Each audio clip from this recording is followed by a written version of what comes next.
Hey. I have to change that ring. Oh, you're like crazy quiet. Alright, I'll mute my microphone in a sec. Wait, I've got to push the button. I'm used to not pushing the button again. Ugh, I was talking all that time and nothing. Evening. Hello. Here's going. Oh yeah. You're Good. excited we can have visitors again. Yes. Who's coming to Warrnambool? No, I literally would have to drive all that way there and all the way home in one day. But the visit be worth Yeah, it. I got time off for the next couple of days. It'll Oh, be no, cold. You it remember starts that one on Wednesday, doesn't it? cold? I don't know, it starts soon. It starts Wednesday. But Daddy, I don't have time off. I got a new job that I gotta try and keep. How's it going? Gotta fake it till I make it. Oh, you got a new job? Which one? I work for some company that looks after petrol tanks for companies.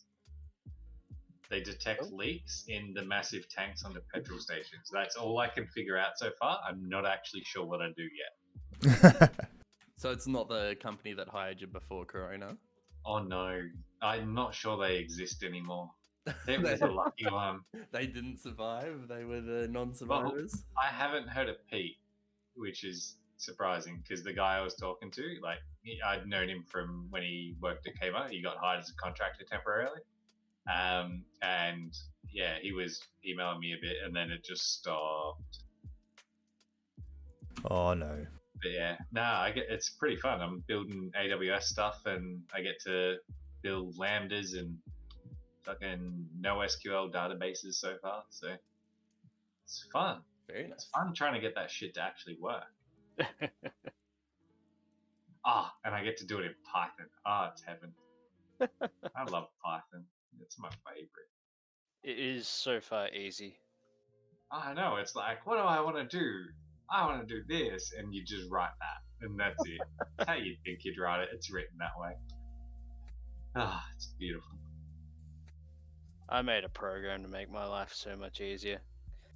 The thing is, though, it has like 121 if statements. Oh, you need to figure that out. I do.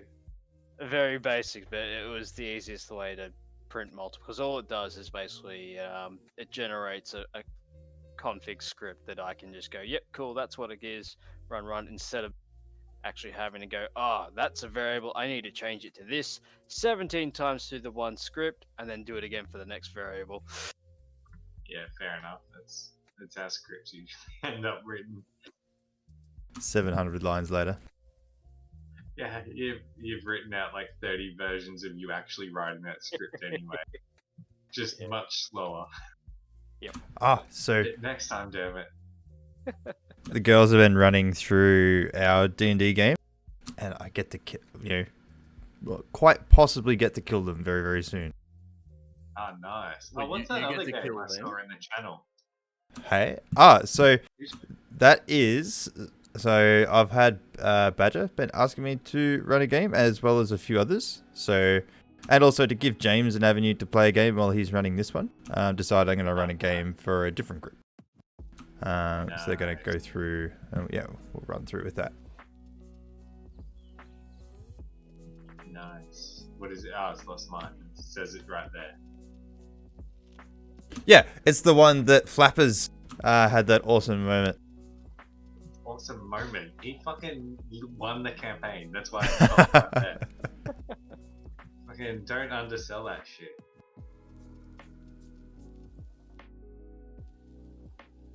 So yeah, I think I've got 6 players. 6? Ooh, Yeah, I we have know. to do some fun fucking maths. Actually, if we have that many players, I'm going to be sort of upscaling the combats. Making them a From little what bit harder. I remember, the book told me for each additional, like, you know how there's... Yeah, no, Lost Mine hasn't got that. So the new starter kit has got that. So if you're playing with this amount of players, have this many characters in the encounter. But Lost Mine doesn't. It's just static straight through.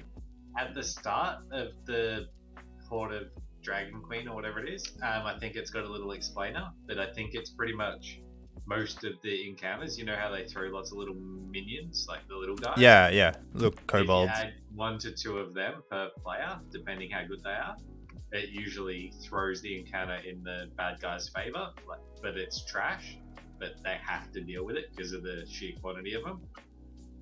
So it makes up for it. I think that's what they said. Yeah. But So that was a long time ago. decided on doing the Lost Mine because one, I've already run it for the majority of it anyway. So I already have a really good understanding about where everything is and how it all works. 2, I want to see how a different group of players go through it and how it sort of works.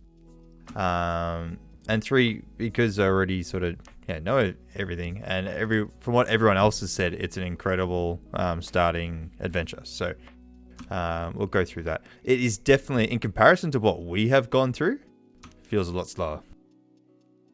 But there's enough there. Nah, you can just kick out the fun bits. Force them into the fun bits. So the girls, because they failed a few checks and the bad guys did some stuff. Now, I'm being intentionally vague here because James is going to be going through it and I don't want to spoil it.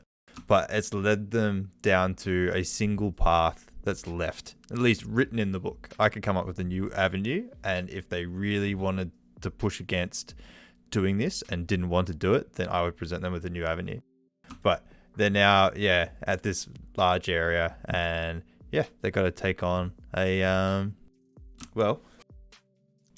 James already knows because I've already held up the mini, but they got to take on this guy. So He looks pretty small. I think they could stand on him.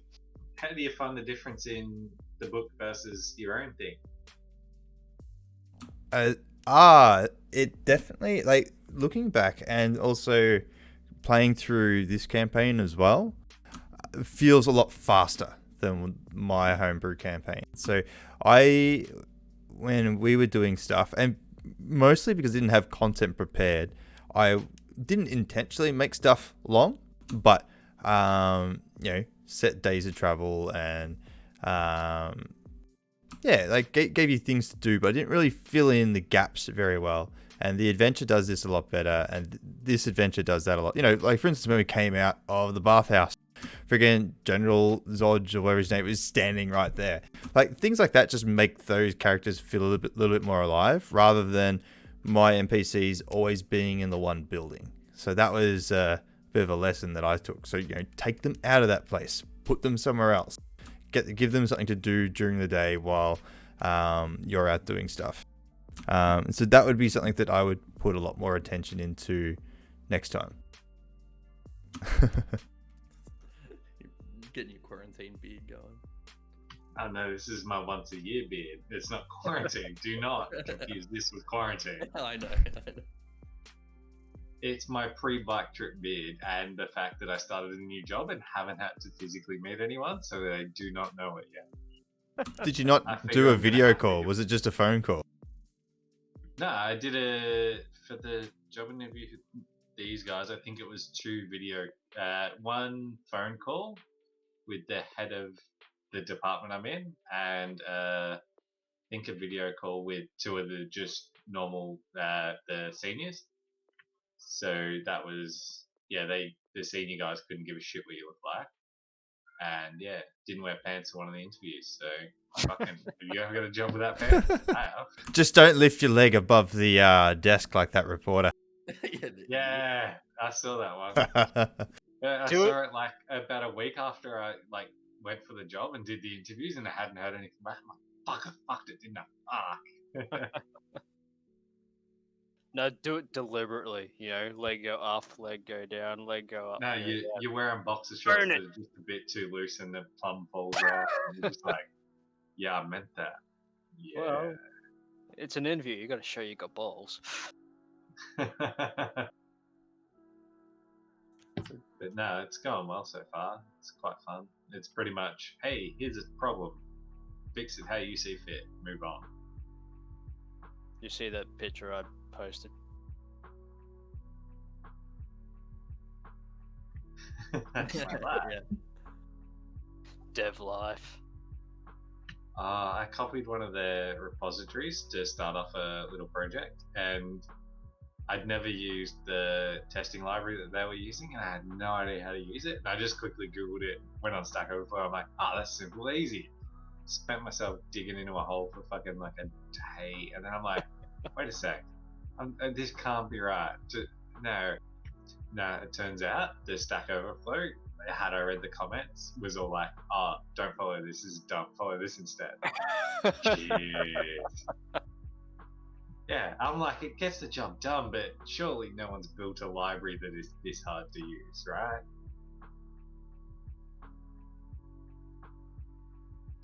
Yeah, I was destroyed.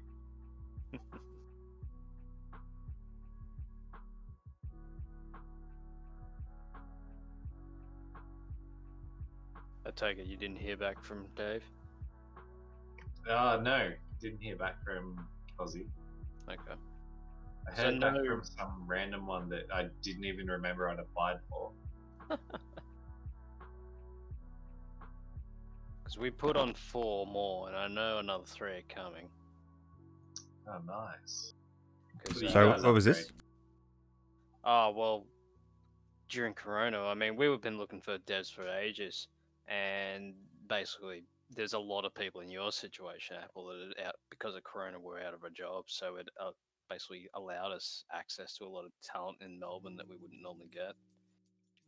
Nice. So then he said there's a range of old and youngins and sort of make the team work kind of thing. Back in a sec. Yeah. No, it would have been a good one, but oh well. Yeah. So where's the Bundy? He's jumped on Roll20, but he hasn't jumped on the call. He's probably trying to get his Mac working. Give him time. Trying to put pants on after a whole day of working from home without pants. Me and Tisha keep switching who gets where. So this is where my computer lives. So one of us gets to live in this room for a day. The other one gets to live in the lovely new room that we've done up, and it's all pretty and has a nice view, is lit by actual light that isn't this yellow thing. Yeah, so one of us gets to live out in a nice room for a week, and we keep switching. And I get this room again this week. It's horrible. If any of you ever come here, that's where you'll be sleeping, just behind me on this bed that's usually my junk pile. Hey, I have slept in that bed. Oh yeah.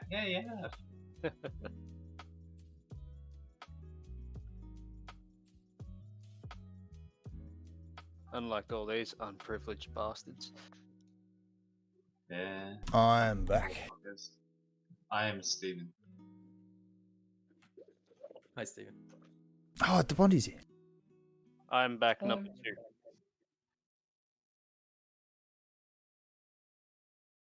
2. All right. How we doing, Bunny? I'm good. I'll just have to That step is- away 5 minutes or a couple of minutes to get something out of the oven. Oh, that's all right. We can That- start. That's no good. We're about to get shat on.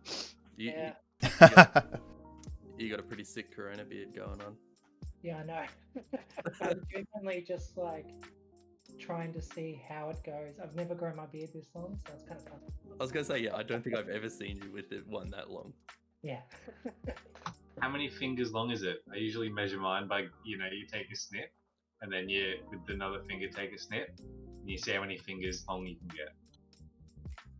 Finger take a snip. Oh, I get you.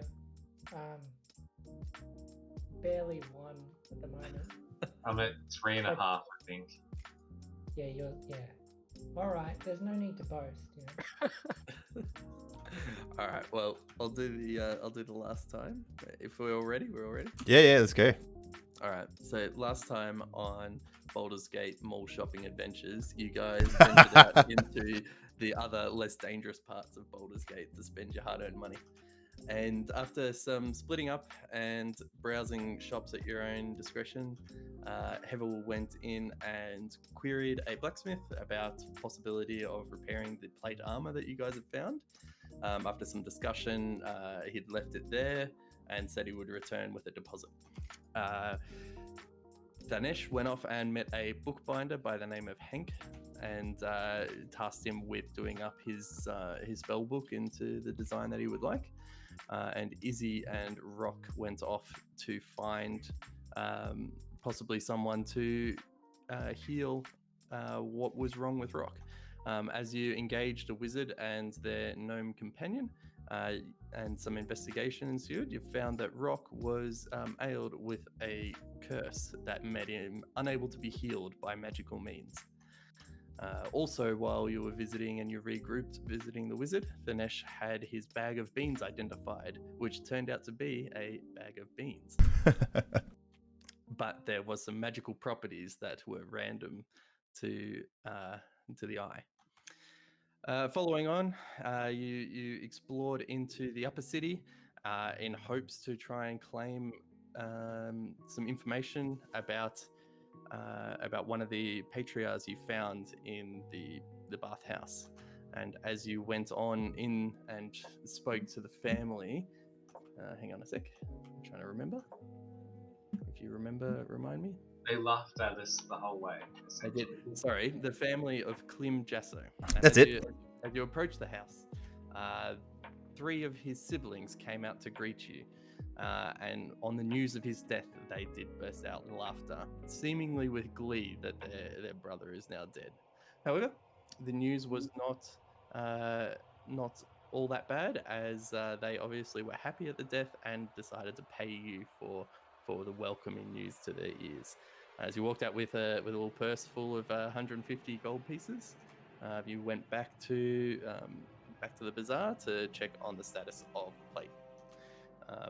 The plate was unable to be repaired as quickly as you wished. However, they did advise to come back the next day to see if there was a possibility of a swap.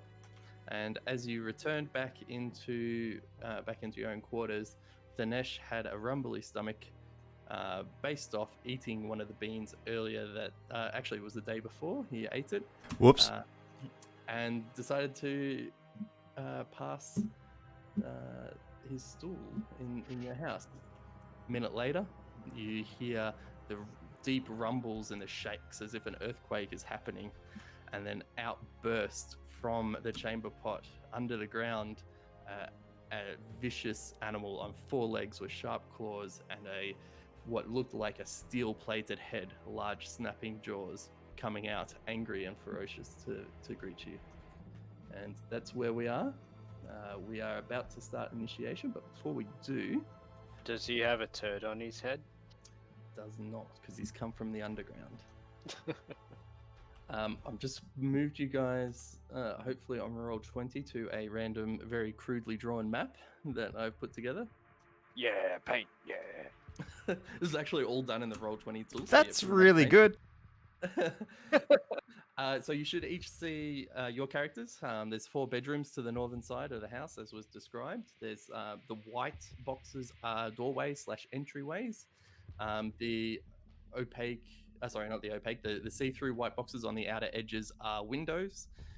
The brown boxes in the common area, there's 2 couches with a center coffee table, a main dining table with 8 chairs around it, or 8 stools rather, and then on the western wall is a kitchen area with storage cupboards. In each of the rooms is a long single bed with a chest at the end of it, and that chest um, had your payment for when you finished in the bathhouse. And in the center room there is the communal chamber pot room, which has now had a burst out in the floor as an animal has crawled out of it. Now, before the animal appears, I would like you all to have just place your character where you thought it would have been before this event happened. What time did it happen at? So you've just returned. You've taken a bit of relaxed time. Actually, no, sorry. You went to the Elf Song Tavern to relax, sort of pass time, have some drink, do some gambling. That was at the end of your travels through the bazaar, and now you've just returned home. Dinesh has gone straight to the toilet, and you are gearing up for what would probably be your night in. So you can estimate it as around about 10 o'clock at night. Rock would have been at the table having a chat, I think. And of course, it's been a minute since you've gone to the toilet, Dinesh, so you've probably had plenty of time to either wash up. Yeah, or I was going to ask how return long to where you are. that was. For Hevel, who's just returned, so just place your character where you think it would be in the house at the time of when you started hearing the rumbling of the ground and an animal is bursted out. Oh, front entrance. What's on the left side? So that's a on the left side.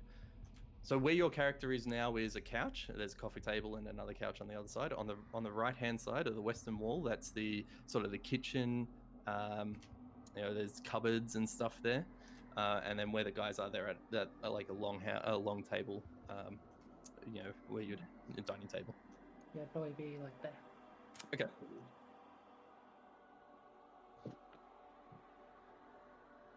So the animal is burst out from the floor. It is vicious. It is aggressive. It is snarling towards you. And I will get each of you to roll initiation, please. 16 from me. Rock gets a great 5. I got 19. I got 12. Wonderful. All right. Izzy, you are first to act. All right. Is this thing like really tall, like our height, or? It is a large creature. Now, it is on all fours, so while it is not physically as tall as you, if it was to stand up on its hind legs, it would probably be taller. A good comparison would be Rock when he turns into a bear. Yep. Out of surprise, I cast Frostbite. Okay. Yep, roll to hit. It does a save. Oh, it does a save, sorry. Okay. What save? 13. Constitution. It fails. Yeah, do 1d6. It's gonna lose, bitches. Yeah. 3, and it has disadvantage on its next weapon attack roll. Teeth and claws are weapons, right? How much damage? 3 or 6? Just 3. Okay, thank you. All right. Anything else for your turn? Are you moving? I will move the furthest away from the thing.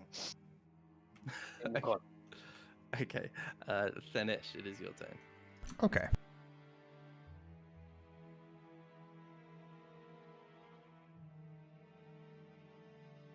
Sorry, 2 seconds. Gotta find my sheet. I forgot to curse Thanesh for not flushing. Yeah, I'm just gonna scream out in surprise and like, what the hell is that? And I'm gonna look at a what's on the tables and such. Is there anything sort of heavy? Anything like a metal goblet or something like that? Pick up a Yeah, there's like standard like plates, wooden goblets, no heavy iron ones. Although you do have like knives and forks around, just your standard dining table Alright. layout. So I'll just look at one of the plates and I'm going to launch it at the monster. Yep. It needs to make a dexterity 12 save. It fails. Ooh, oh, I get to roll damage. Yes. It takes 13 bludgeoning damage from a flying plate.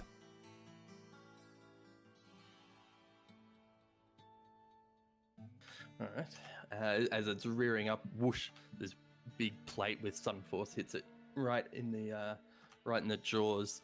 As you hear a hiss of anger coming from it.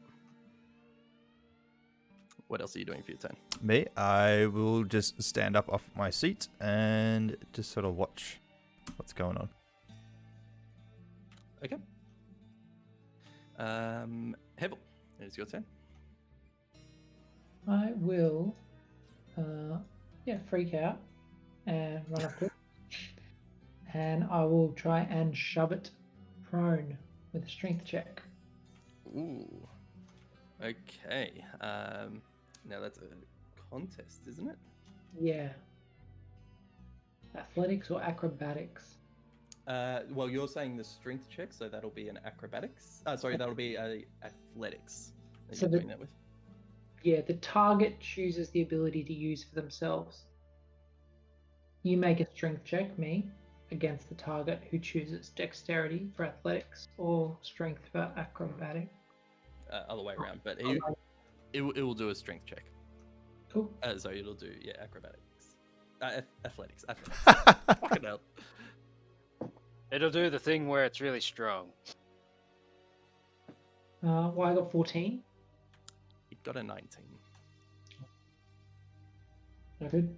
So you try and push it back, but you find that it's got way too much purchase on its rear legs as it holds steady and pushes back at you just as hard. Good. That's my turn. Okay. It is now the monster's turn. He is going to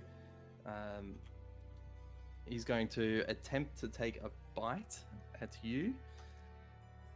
I was just doing some quick thinking to see if bite is classed as a weapon attack or not. Are they false teeth? Then it is.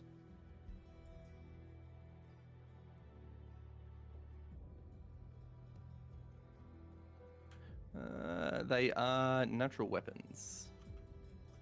Okay, there you go. All right, so disadvantage. Ooh, and it rolled poorly. So it's going to snap at you, however, because it's moving so slow due to the frostbite that's taken onto it. You're able to dodge with such ease. It is then instead going to... it's going to burrow underground. You may take an attack of opportunity.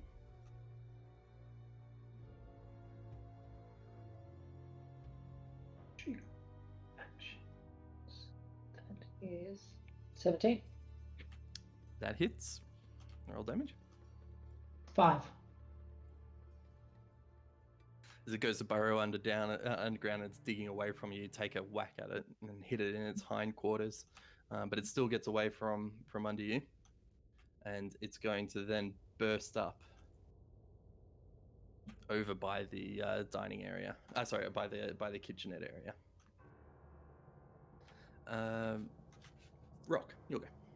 It's just hungry. Feed it. Tame it. You can try. So Rock just casts a shalalala, and converts his weapon and just goes over to try and beat it. He's a bit intoxicated, so from the pub, so he's you know. Okay, yep. Roll to hit. Not even bothering. It's worth asking, is any of us drunk from the evening's adventures? I'll say no. Okay. I wouldn't say he's drunk. He's just had a pint or two. He's feeling brave. He's got some bravery juice. 20. That hits. Roll damage.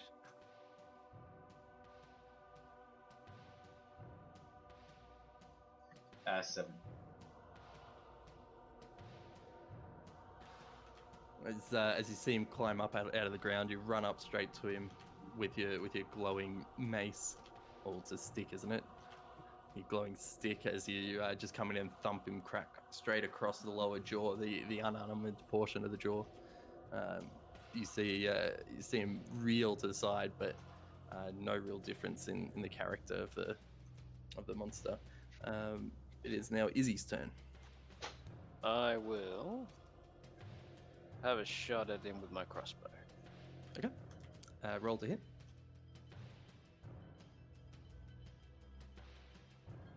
Um, 13. That misses. No.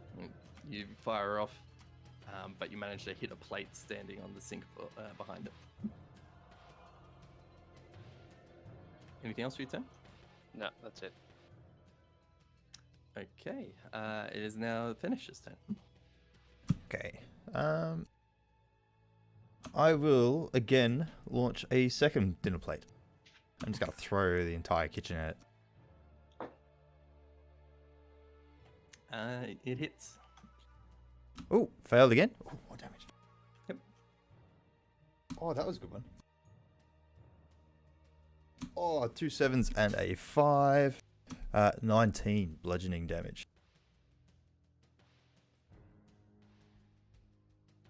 As the monster is distracted by the arrow that went over its head and looking towards the counter, little does it know that this powerful plate is running straight to it. You see on the impact mark lots of grazing and some blood dripping away from the impact zone. His attention is now focused at you. Hevel. If he's focused at me, I will backpedal nervously towards the back as a good doggy. Okay. Hevel, it is your turn. Alright, I will run to here. Yep. And then I'll smack it with my mace. Okay, roll with advantage. Nat 20. Oh, Ooh. That advantage helped. Okay, do you crit? So I'm going to roll twice and then add. Sorry, I should know this. So it's if yours is like a 1d8 plus something, you roll 2 d8s, add them together, and then add the plus something to the end. 9 plus 2, 11. Nice. As you see that the monster is completely distracted from attacks from all ends and all sides, it doesn't notice that you crack down with your mace expertly on its back, likewise leaving some gashing along a section that is opening up to the flesh. The monster is extremely angry. However, he's still focused towards Euthanesh, and he is going to jump in the air towards you. Now, Rock and Hevel, you can both take an attack of opportunity. With advantage? Yes.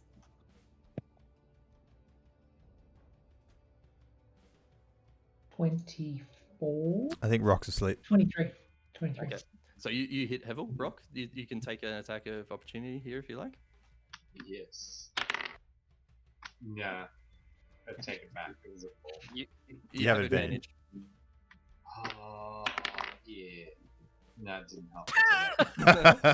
So how much damage was yours, Hevel? 7.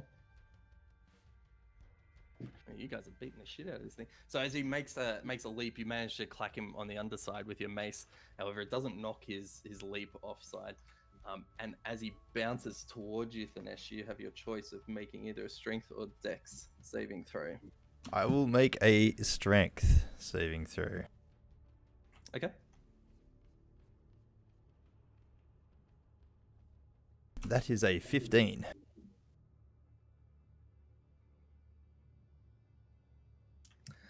So as he jumps onto you, he's occupying your space. And unfortunately, you were not strong enough to push away Oh. from him in time, as you are now fallen prone with this monster glaring down on you. While at the same time, you take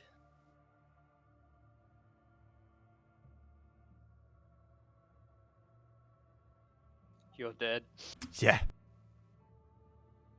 you take 8 bludgeoning damage Oh, from that's the okay. impact of him falling on top of you, and 12 Ho, ho, ho. slashing damage as his claws dig into you.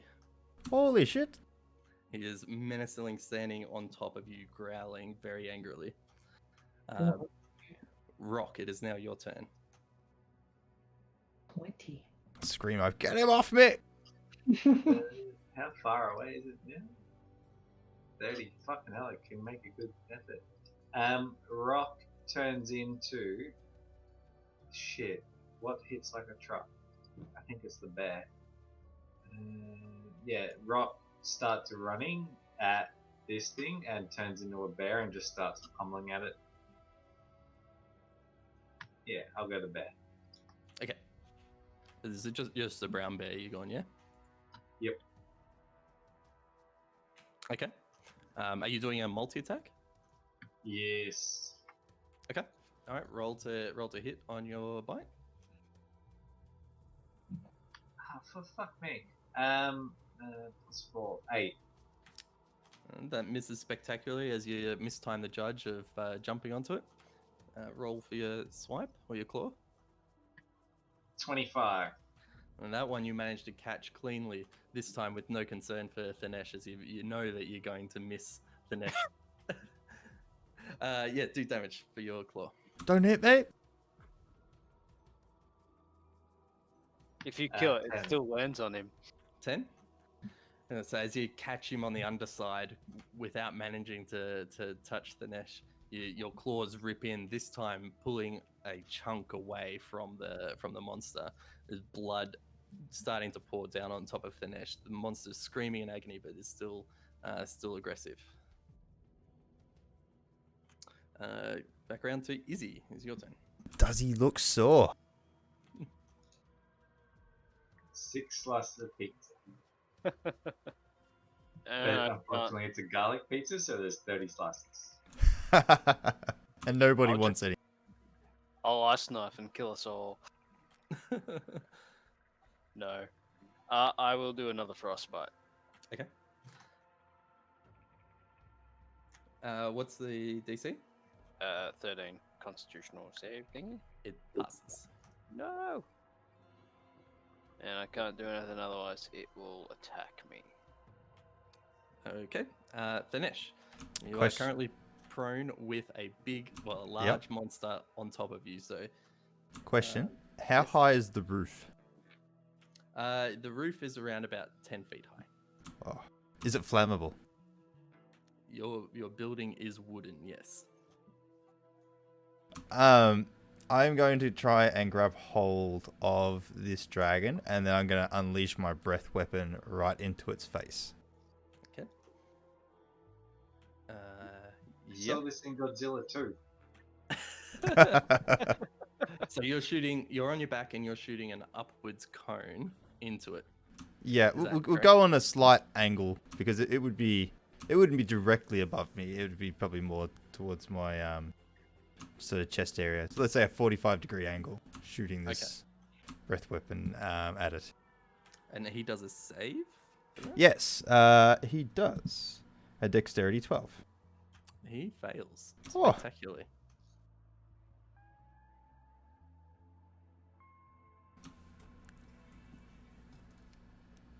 What is that? I can't see. A skull. It's- He died. It's double six. It's 12. Double six? How'd you get double six? It's 2d6. Oh, The breath you weapon. just. Oh, I could only see one die there. Oh, there was two. Do you, we'll have another look. Ready? Yeah, no. Oh, the other one's near your computer, is it? The laptop. The red and It's just black there. one. Ah, yeah, because it blends with your With your my mouse right there. yeah. Okay, so 12. 12 fire damage. All right, as you unleash this pure flame cannon out of your mouth, flames bursting either side of the monster as he's over top of you. The sheer heat melting away at some of the skin underneath him. It is crying out in absolute agony as the skin boils around. It is after your flame breath subsides, you see the monster panting very heavily. Alright, I'm going to... It doesn't have me grappled, does it? No, I won't say it's grappled, but it is occupying the same space as you. Okay. So, would I be able to stand up and stand in an adjacent space without an attack? You would be able to use your movement to get out, to crawl out to an adjacent space and Alright, stand on. so I shall do that. I imagine sort of pushing it off to the right and doing like an army roll. I think you'd have enough time with it rearing back from the flame that's just pelted its underside. Okay. Hevel, your turn. All right. I will, I think, just dash over and stand there. And that's it. Okay. This monster, completely blinded by the flame, did not notice that Thanesh had disappeared. But as it rears back down, it now sees Hevel standing directly in front of it, and with that, he's going to make an attempt to bite at the cleric standing in front of him. Oh, I've been rolling horribly today. This is good. 16. Yeah, 18. Ooh, you missed out on some 4d12 action right there. It tries to bite you, tries to grab on with its strong, powerful jaws, but misses completely. It's too exhausted to dig and is panicking to look for a way to move, but it will stay there. And Rock, it is your go. 4d12. I would like to continue to just try and maul the shit out of it with some multi-attack goodness. Yep, roll to hit with your bite. With advantage for flanking. Much nice. Yeah, with advantage, yes. With advantage. Now we'll go with the other roll. 20. That hits, roll damage.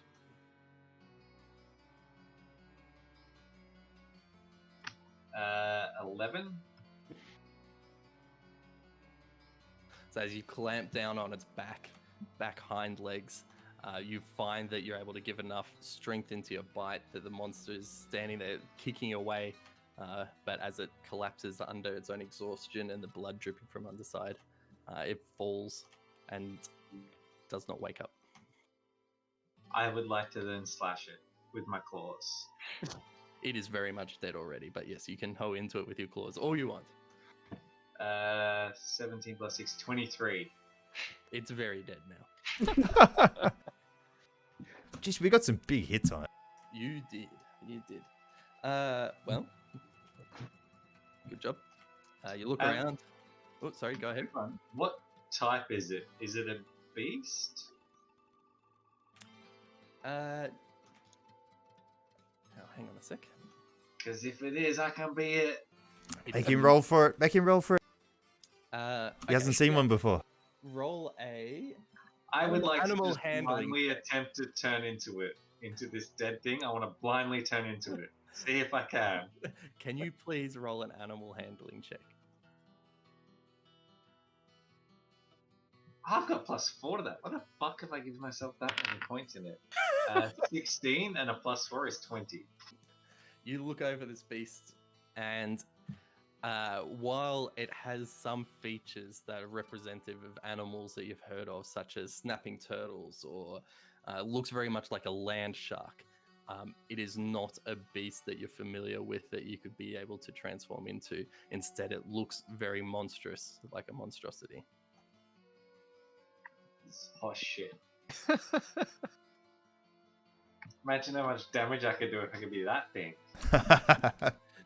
Yeah, it's I pretty think tough. we're glancing over the point. There are land sharks. What's the challenge rating limit for your wild shapes? What was that? What's the An hour. challenge rating limit? Oh, At the moment, it's half my level, rounded down. Oh, gee, that's so at the good. moment, I'm stuck Challenge at 1. rating The 1. next level, I get 2. Geez, that's good. Yeah, that's why all I am good for, because of the path I took, is my wild shapes. That's still pretty cool. Like, Oh yeah.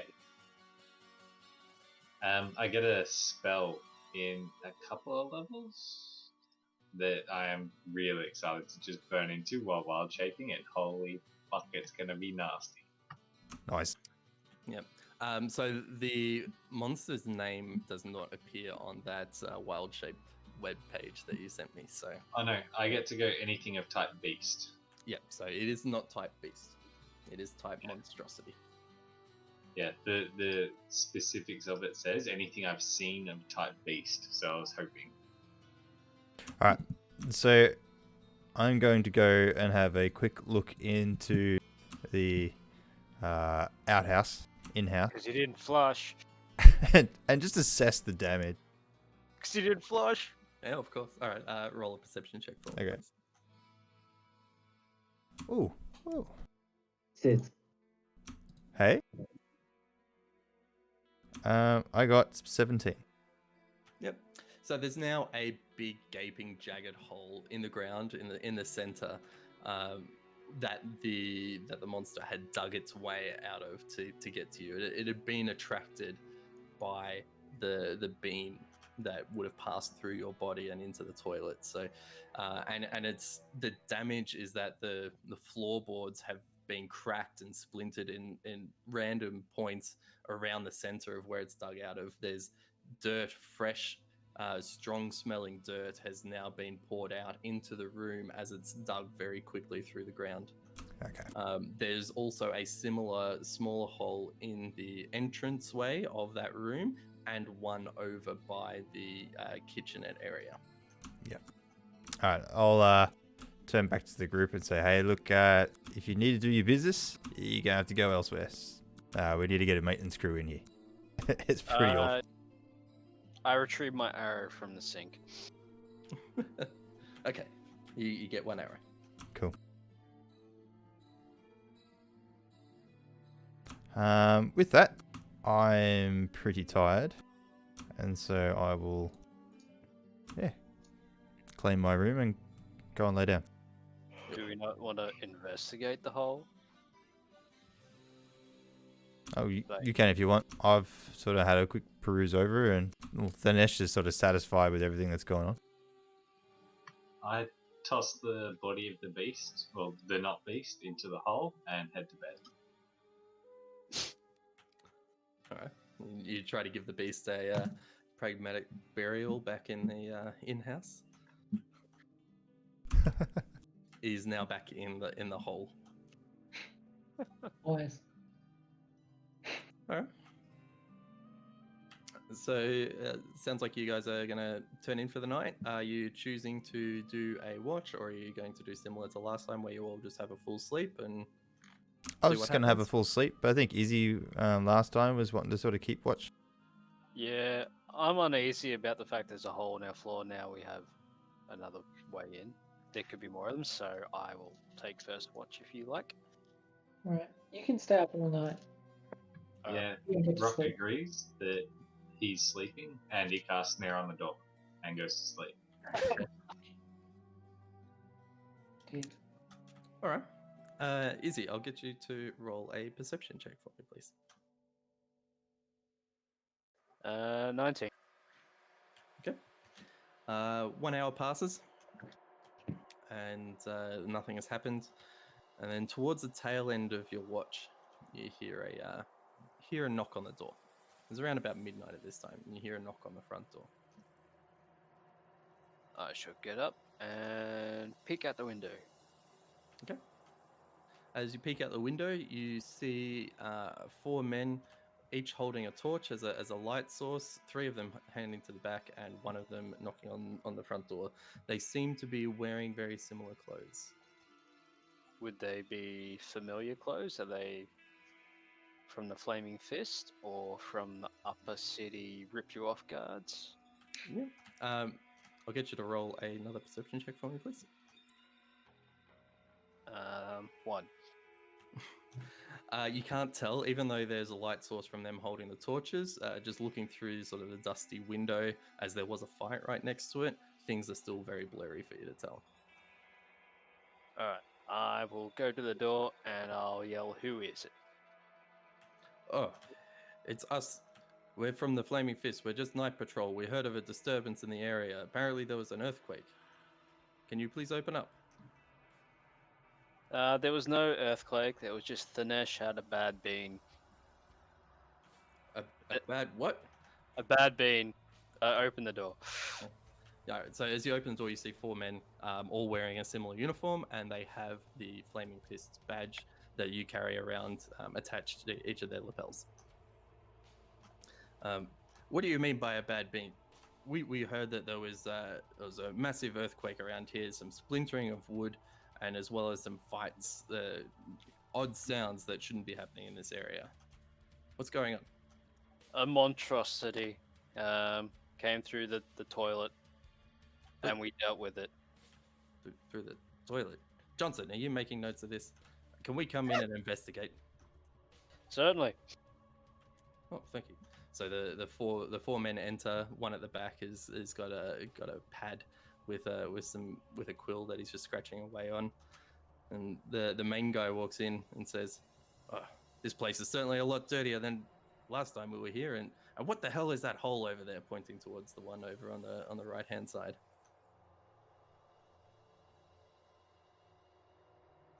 What, in the roof? There's a hole in the floor because he burrowed Why is into there the a ground. hole in the ground? What the hell, sir? The monstrosity could burrow. What is this monstrosity? Show me what you're talking about. I walk him over to the communal toilet. Okay, open up the door. It's a shit show in there. The 4 men enter in and they see the strewn mess. One of them is looking quite inquisitively at it while making notes, and then the main guy turns to you and says, "What the hell is this? How did this get in here?" Through the floor. Through the bad bean that Thanesh ate and shut out, and then it sprouted out. What is this beans you keep talking about? Beans don't do this. I had a thing of beans for breakfast him a this morning.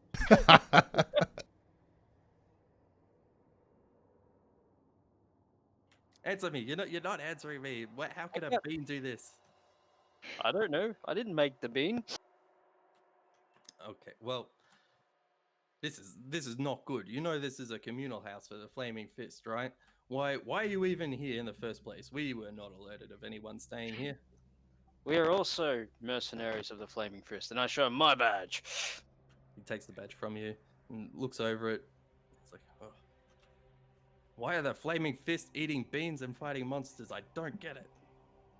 We're trying to recover from dispersing the cult of the Dead Three. The Cults of the Dead 3. You must be one of Zodja's crew, right? Correct. Okay. Well, I want you to know that we'll be reporting this to Captain Zodge, and you'll be required to pay all the repairs on this. We didn't summon the damn thing.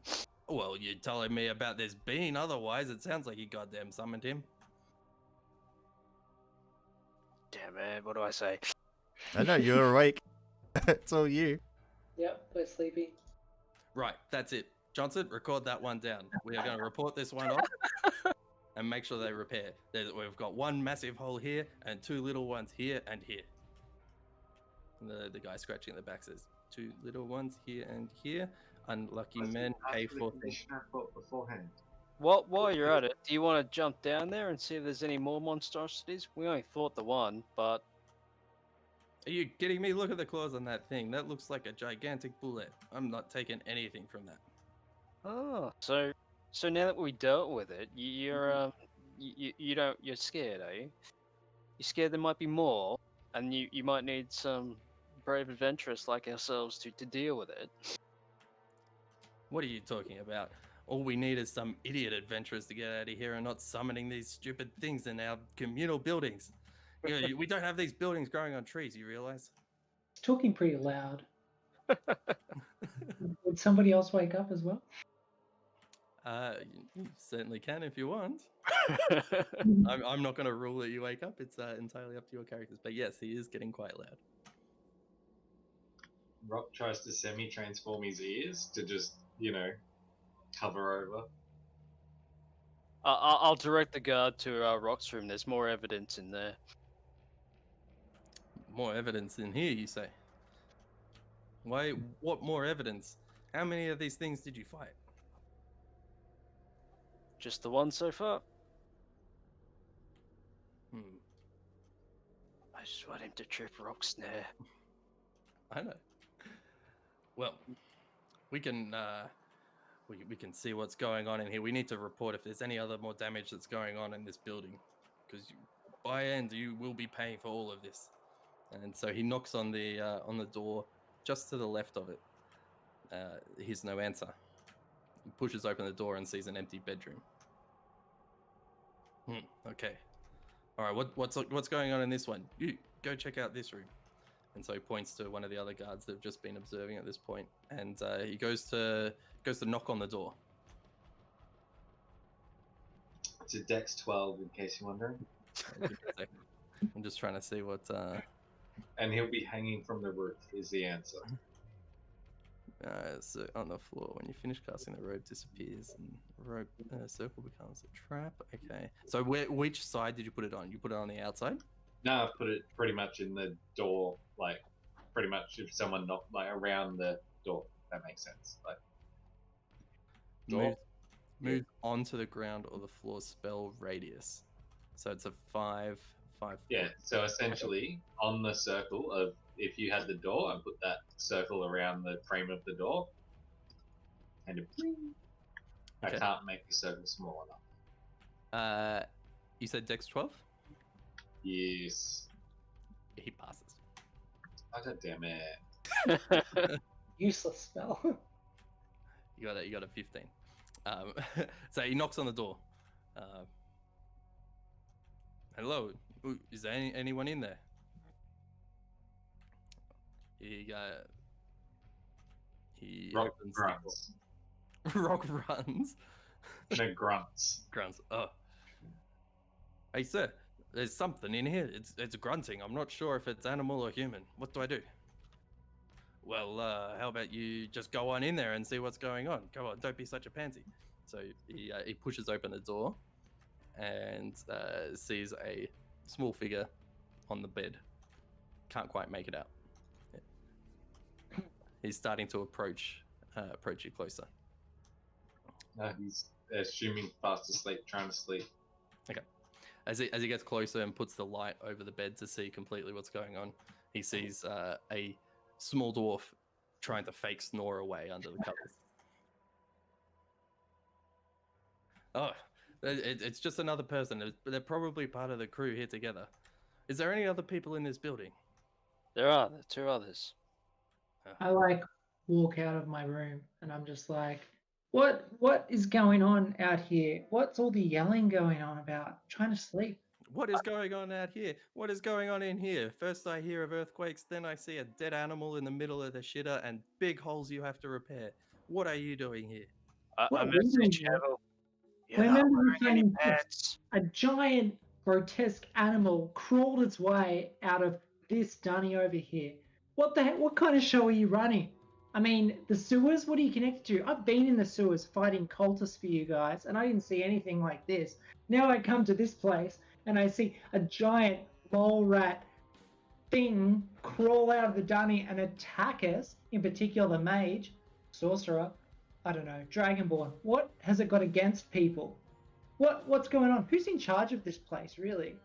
We're trying to find that out, and we're asking you the same thing. And all I'm getting is stories of beans and assholes and holes coming out everywhere, and I'm sick to death of it. It is too late in the morning for this. I approach Hevel and I pat him out of his frustration. Look what you've done. You've upset our cleric now. All right. We're done with our investigation for today. We're going to make some notes, and we're going to send a report to Captain Zodge. Report? I'm skeptical of who the hell you work for. Let me see your badges. Well, here it is right here, and they all point at the same time to their lapel, and you see the same Flaming Fist badge that has been given to you. I don't know about that. Let me have a closer look. Does it look legit? Roll an investigation check. Accuse them that's wrong, we'll lock them up in the shitter. 14. It is legit. It is legit. All right. Who do you report to? Oh, we report over there to Captain Gunman. Captain Gunman. All right. Have you or Captain Gunman that you know of? Ever seen an animal like this? Well, yes, we've heard of monstrosities similar to it. They're called a boule, but Similar. yeah. How have you not heard of the tales of the great land shark, the boules? The great land shark. Mate, you need to go to a library. What kind of a descriptive name for an animal is that? You need to Great go. land shark. That's the thing you tell to kids to scare them at night. My God. I'm going to talk to Mr. Gunman as soon as I get the chance about this ridiculous investigation that you've thrown into here. I mean, it's just ridiculous. I'm trying to sleep. We've just been killing cultists. We barely survived. We get attacked by an animal in your lodgings, and then you come in here and I can't and wake us all up. It's ridiculous. As I'll you have your badge, sir. I will have your badge. Now get out. as you keep talking, the man at the back that's still scrolling away is constantly taking notes of every single thing you're saying, and he mutters under his breath, and talk to Captain Gunman. Question about cultists. And then the main guy turns around and says, "You got all this, Johnson?" "Yes, sir. You know me. We got it." "All right. You come talk to Captain Gunman. We'll come talk to Captain Zodge. We'll see you over at main gates at dawn." Can I prestidigitation his notepad so it's now clean with nothing on it? um, you can attempt to. Yes, because you are awake. I'll get you to make a sleight of hand check for me, please. 12. Let me just check.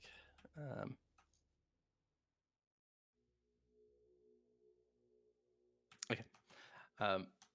As you start casting the spell, the man who's been taking notes looks at you and manages to move the pad from your vision in time.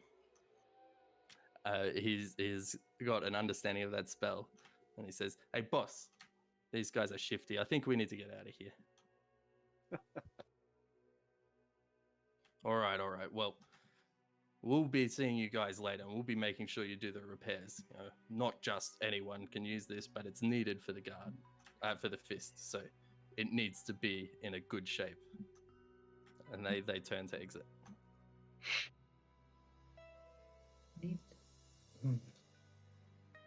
Hevel, help me move this couch. So they've now exited the building. And it's now past midnight. What would be the remainder of your watch has now passed.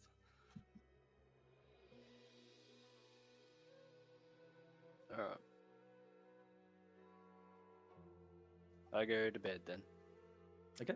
Hevel, do you return to sleep or are you going to stay up? I return to sleep. Okay.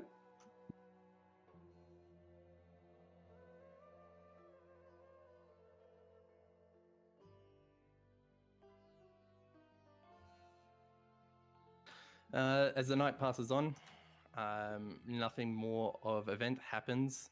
Some of you hear just the normal sounds of the streets go past, but nothing else befalls what happens with your residents. So you can now all complete a long rest. Before the next battle, just let it be known I'm in the process of changing my spells. Okay. Because I have a feeling we're gonna die. Mostly easy. Most importantly, can you each also add 450 XP? Oh, what? That thing was huge. For what? The monster we we killed. slayed in the toilet. No, it wasn't that good. It had a lot of health. At Like, I 90 was reading Reddit through most of its fight. Like, Yeah, I was just like, okay, I beat it. the only one who missed attacks, I think, was Izzy. I hit the first and then I missed the second two. I did about 50 damage to it too, Yes. with plates and As fire I breath. wake up, I'm like, I feel good after that. Hey, Tanesh, eat some more beans. we could use a good powwow. I've just noticed a loophole where we can get lots and lots of XP and maybe get to level 6 really quick. I look at the bag of beans and just like, after having a massive bender on alcohol and being sick from it the next morning, it's like, no. And I put them away. But I suppose I'll be out in the common room for that. I wake up in the morning. And I'd be walking out like, a bit of a yawn. Like, I slept so well last night. Which is surprising because you were on death's door when you went to bed. Yeah. Must have been like knocked clean out. All right. So what would you guys like to do? It's now morning. It's about 8:30. I want to go and pick up my book. Yes, you probably definitely want to do that. I moved the couch over the hole so it makes it look like we tried to clean it up. I guess I would stop by the blacksmith as well. Yep.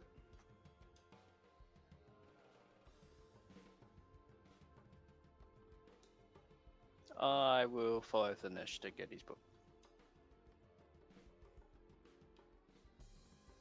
Yeah, Rock just follows along.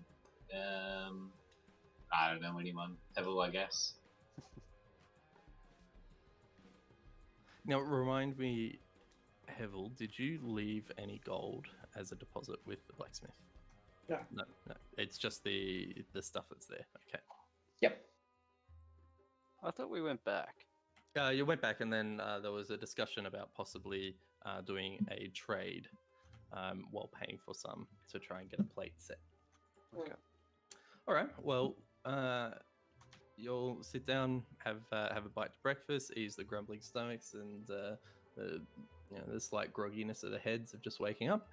And as you gear up around about 9 a.m., you wander out onto the streets of Baldur's Gate. And so you find yourself back on the streets, and you start heading towards the bazaar. And as you approach the bazaar, you see the familiar stalls setting up as the day goes on.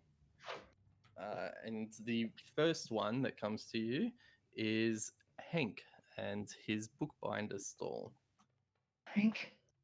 Before we get there, I tell Thanesh, if you hadn't thrown those plates at the monstrosity, the guards would never have noticed. Oh, were they that loud? Were they? Oh, and no, at this point, I'm very confused. Like, what guards? Nobody's filled beard. We were Like, visited what last night. Ah. 4 guards of the Flaming Fist after the dealing of the monstrosity, and they weren't happy with the holes in the floor. And... Oh, did you tell them they're already there when we moved in? That's a good one. Okay. As you approach Hank's stall, you see him there buried deep in preparing a book. Awesome. I'll walk up and say, hey half-orc Hank. How's my book going? Have you done it? Who are you? Hank had a busy day. Hey. It's Thanesh. I left my book to be recovered with you yesterday. Book recovered. You must be after a pink one with unicorn on front. No. Nope. Not a unicorn. You look like unicorn type. I don't, Doesn't he? You look very dusty. I take the hood of my robe off and just sort of expose my gold dragon head, and like I am not a unicorn. Oh, sorry. Hank eyes no good at that distance. You must be after gold dragon. Yes. After gold dragon, I am. Hank have here. Hank very proud of this one. Look at intricate detail on mane. Oh, so I'll look it over. Is everything there? So the scales, gold scales, the white dragonborn skull, and the leather binding with a lock. Yes, you look it over in detail, umming, ahhing, and appreciating the quality, but you do find that it is all there, and Awesome. looks to be to the type that you want. Awesome. I ask, cool. Can I have the key for the lock? Hank have here somewhere. Let me go digging. And he turns away and goes back towards the table behind him as he starts looking over the top of it. Comes back a few minutes later with a fistful of little keys. He says, "Oh, Hank, not sure. Let me quickly check." And he takes the book back from you and tries a number of keys. And he gets to probably about the 10th one. And manages to unlock perfectly for you. I wait like a teenage kid that just had his Christmas present taken away. And just that sort of excitement and impatience and annoyance, like all, messed into one. And incredibly happy to get it back. And with it open, I peruse it, just check over all the pages. Yep. Now, at this point, I'm getting ready to buy some parchment and ink. And I remember that I was given 150 gold from the nobles. And sort of feel a bit guilty. And I look to... Is it just Izzy who's with me, or is everybody here? No, just me. What were the other guys doing? I was sort of narrating that you're all sort of following. We're going to the I blacksmith. want to go to the blacksmith, but I'm not Okay. sure if we specifically decided if we split up or if we were one. So I'll put it to Hevel and Rock. It's up to you guys. You would have all been walking to the bazaar, and the stall that you've seen first is Hank's stall. Are you continuing on to the blacksmith by yourself, or are you wanting to be with them? I would have waited with them. So I'll look around everyone and said, "Oh, do you all want that share of the noble's gold?" Yes, please. Unless you really need it. Yeah, I think I've got like some gold for you guys as well. Because I sold the gems. But I kind of need it for my plate at the moment. So I'll give it- If you need it to buy your book, you can owe me a favor.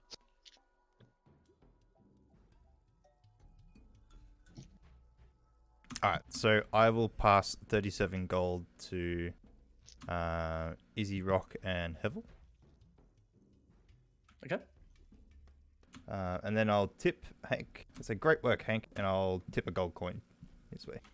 Oh, Hank, thank you. Hank, very proud of this one. Look, see extra parchment at back for you. Ah, awesome.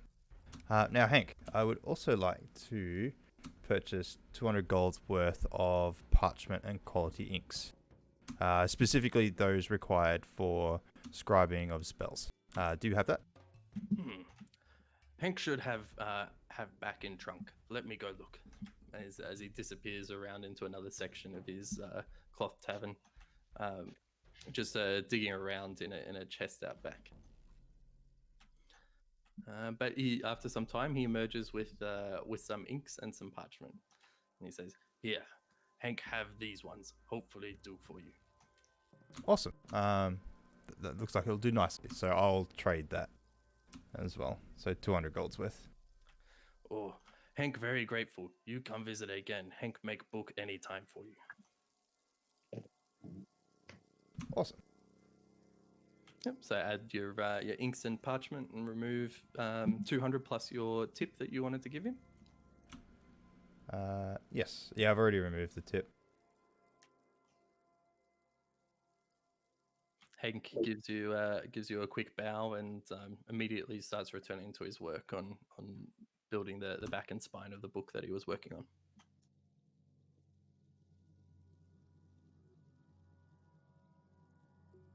Awesome. My business here is done. And I'll say see you, Hank. Farewell, friendly unicorn-loving dragonborn. Mind you, I dump so many coins on his desk because I have 1,600 copper, 400 silver, and the remaining in gold. And I get rid of the majority of my loose change before dumping into the gold.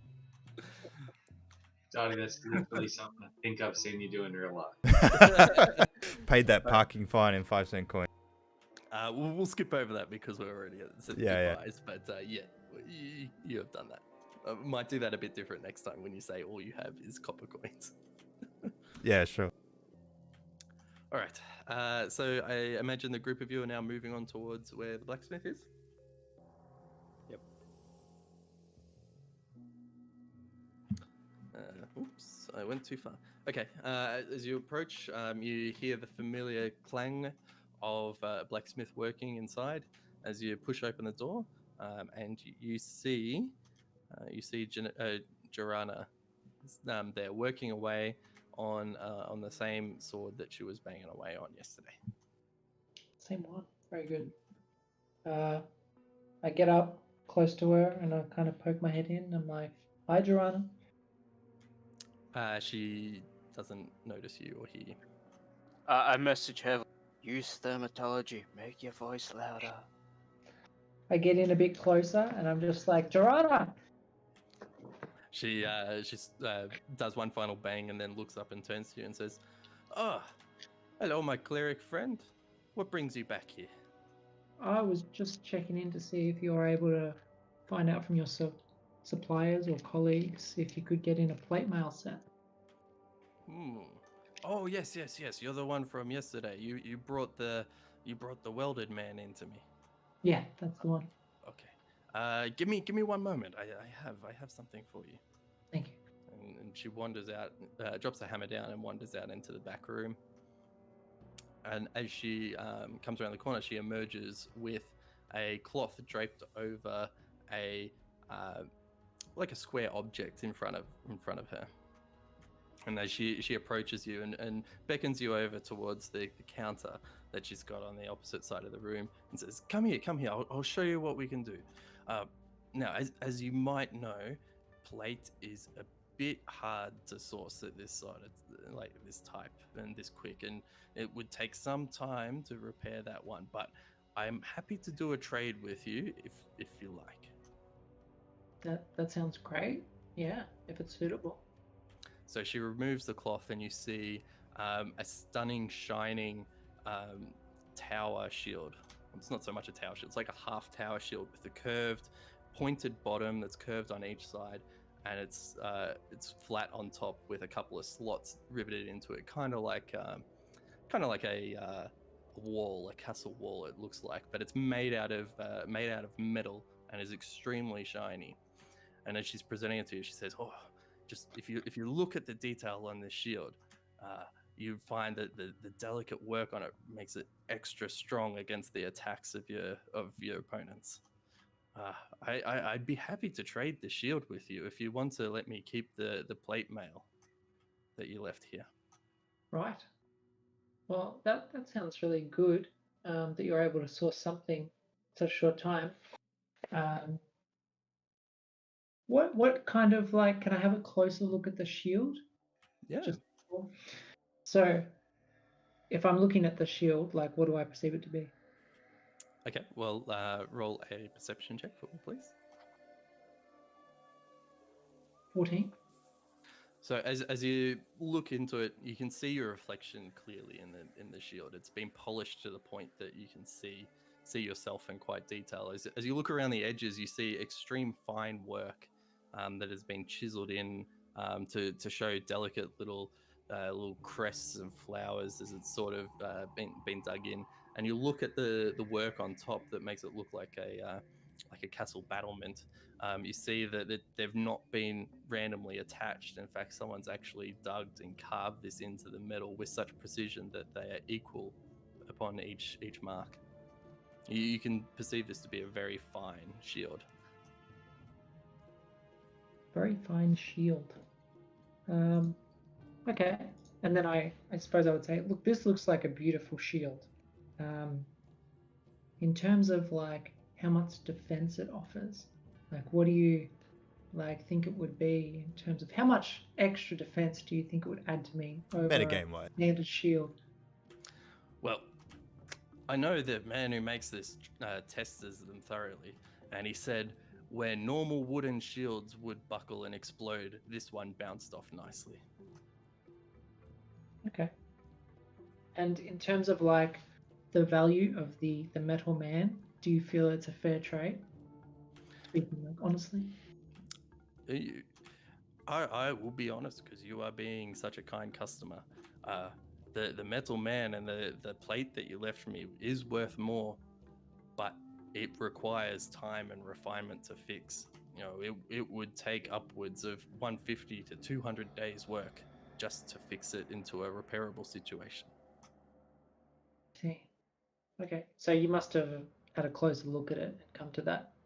Just because yesterday, when we spoke, you mentioned it was probably going to be 10 days.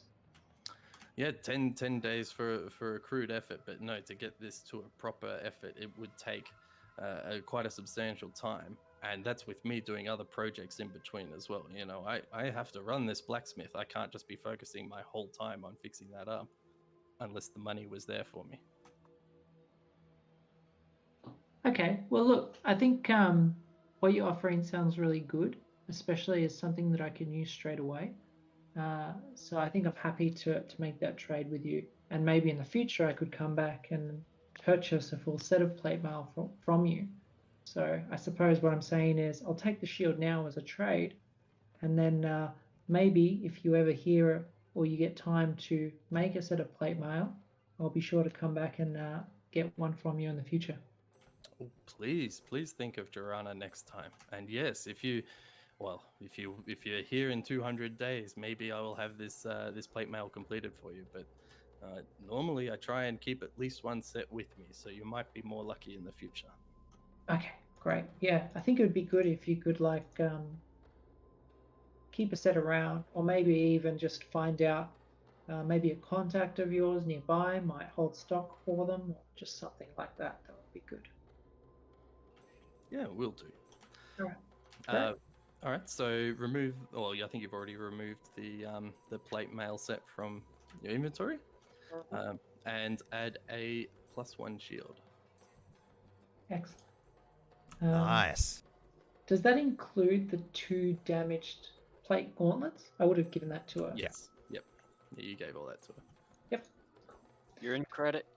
I think that was pretty good trade. Yeah. I agree.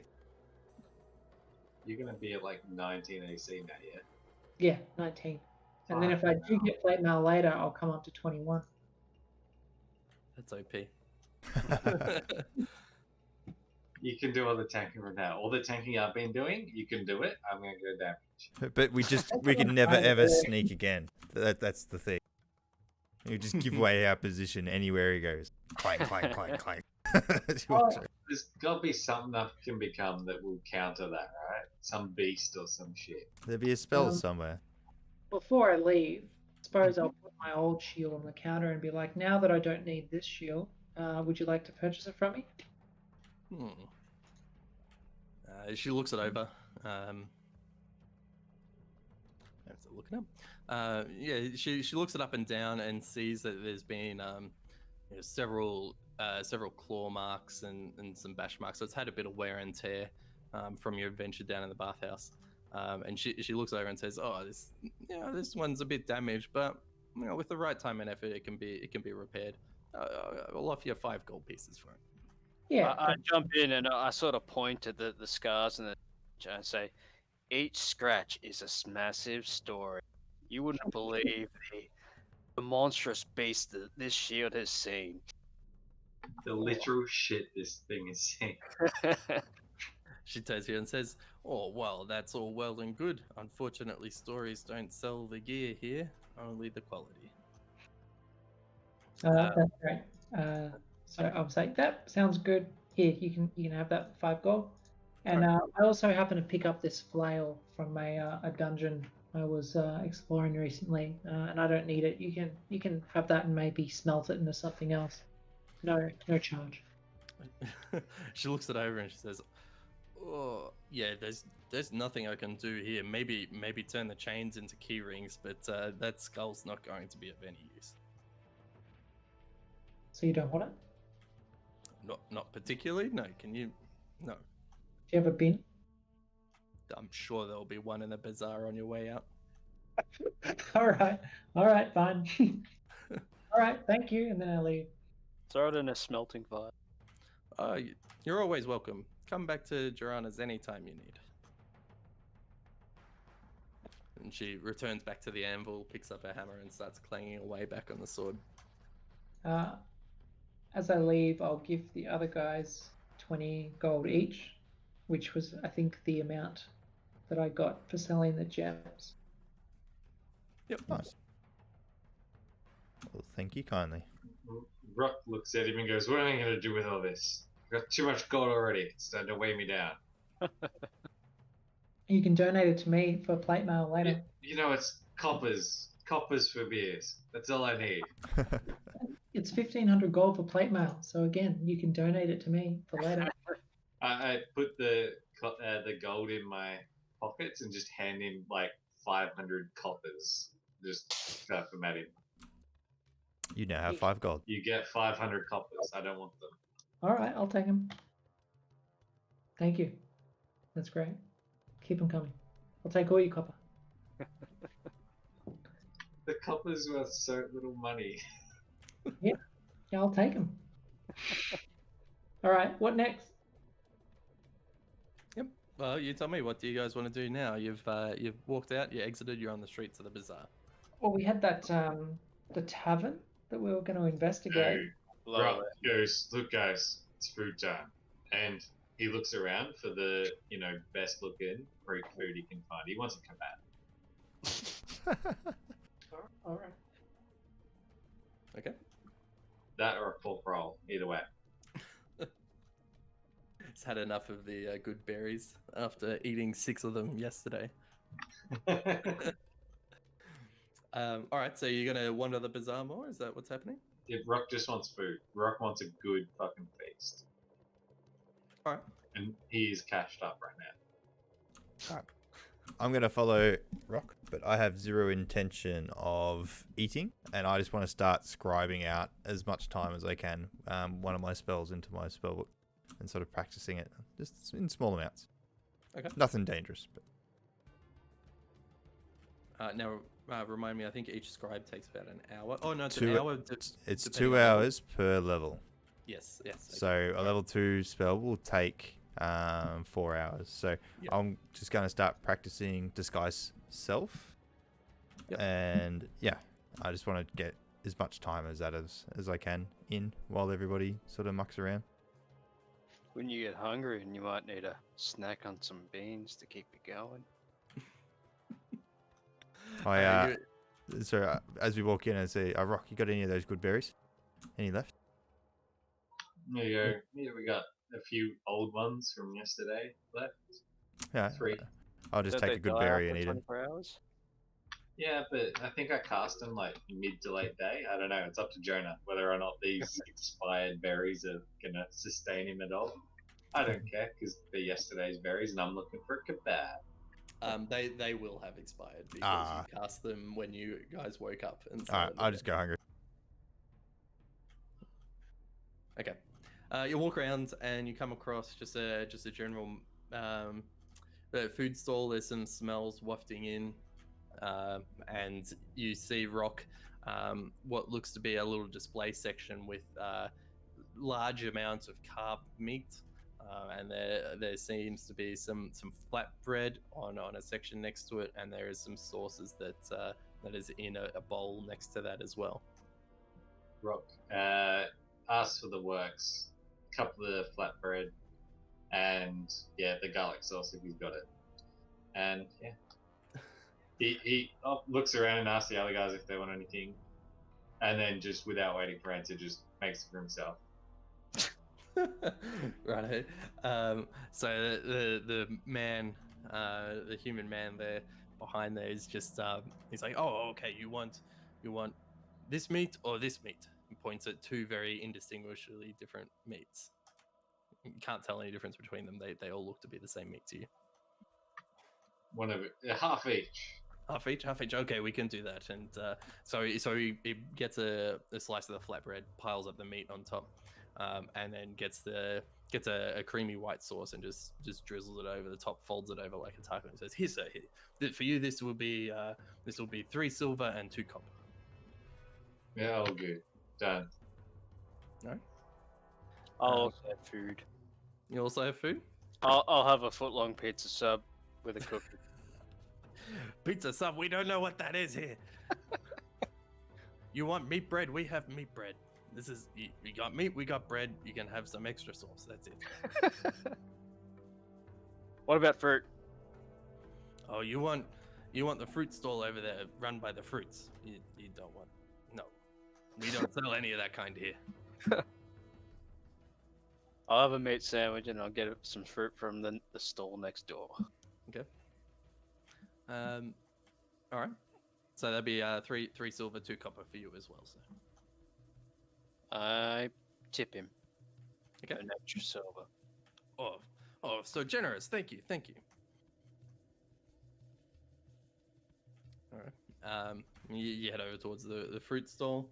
Yep. Man's holding up a bunch of bananas in one hand or a couple apples in the other, and says, what would you like? Which would you like?" I shall have some apples.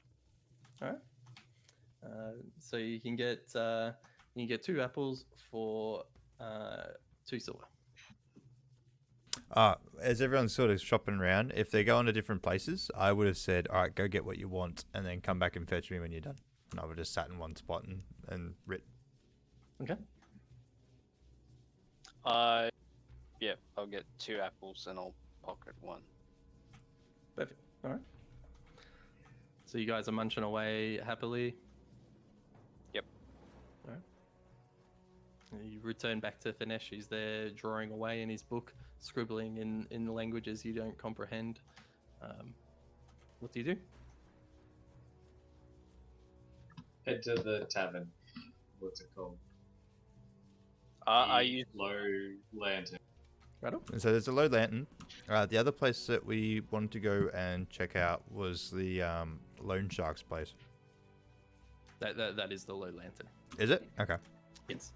Yeah, it is the same place.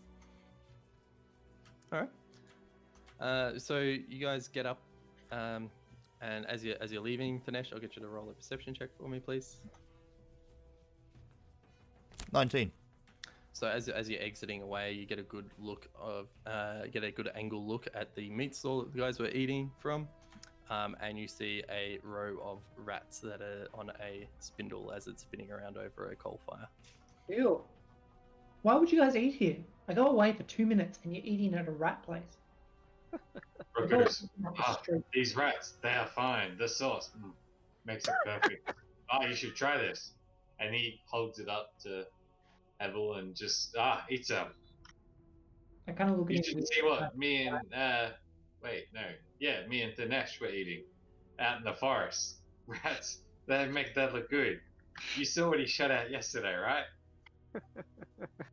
So much backstory. He goes, yeah, rats are fine. They taste like chicken.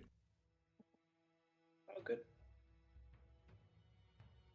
Dinesh, darling, I'm jealous of your dull senses. So you happily start walking your way down towards the low lantern, as it was marked on your map, so you are aware of what it was, where it is. Yep.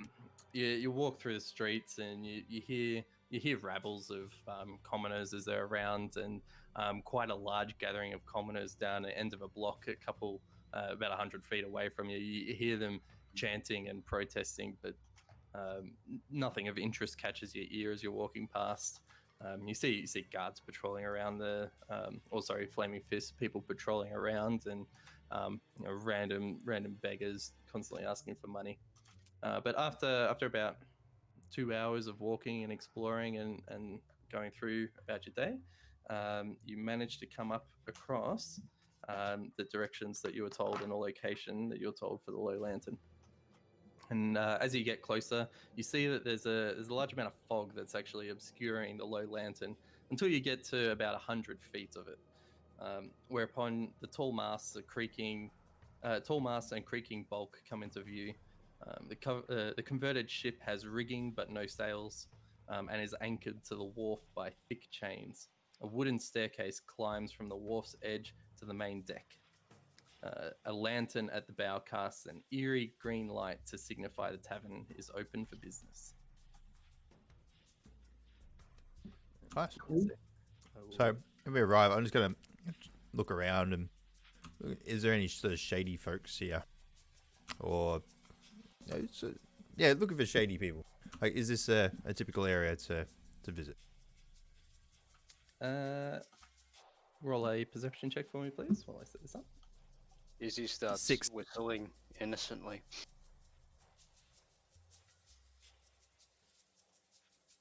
So with that, you see see nothing overly or anything that gives you the impression of shadiness. You see a couple of beggars sitting out on the streets nearby that are asking for gold, but nothing out of the ordinary that you haven't seen already walking down the streets here. Now let me just pop you guys in 1 sec. Is the map completely black to you guys that I've put Yes. you on? Yep. I was about to refresh my screen, but oh good. So was I. Yeah, I was waiting for it to change into something else, and then I clicked on like, oh, it's got to be revealed. Okay. Just reveal sort of the street area as well. Okay. So you see the stairwell leading up to the main part of the boat. Onto the main deck, that is. So it's a boat. Yeah. It is a boat. It's been essentially decommissioned, so there's no sails, but you still have the mast there. It is heavily anchored to the wharf, so it is not moving. It is not detaching itself from the wharf. Yeah. All right. Just before we walk inside, I want to kind of look along, like take a good look along the boat to see if anything looks like it could be another exit, like hatches, windows, secret doors, that sort of thing. Yep. And I'll probably go to the top of the staircase so I can see the whole side. Yeah, of course. Just give me a second. Okay.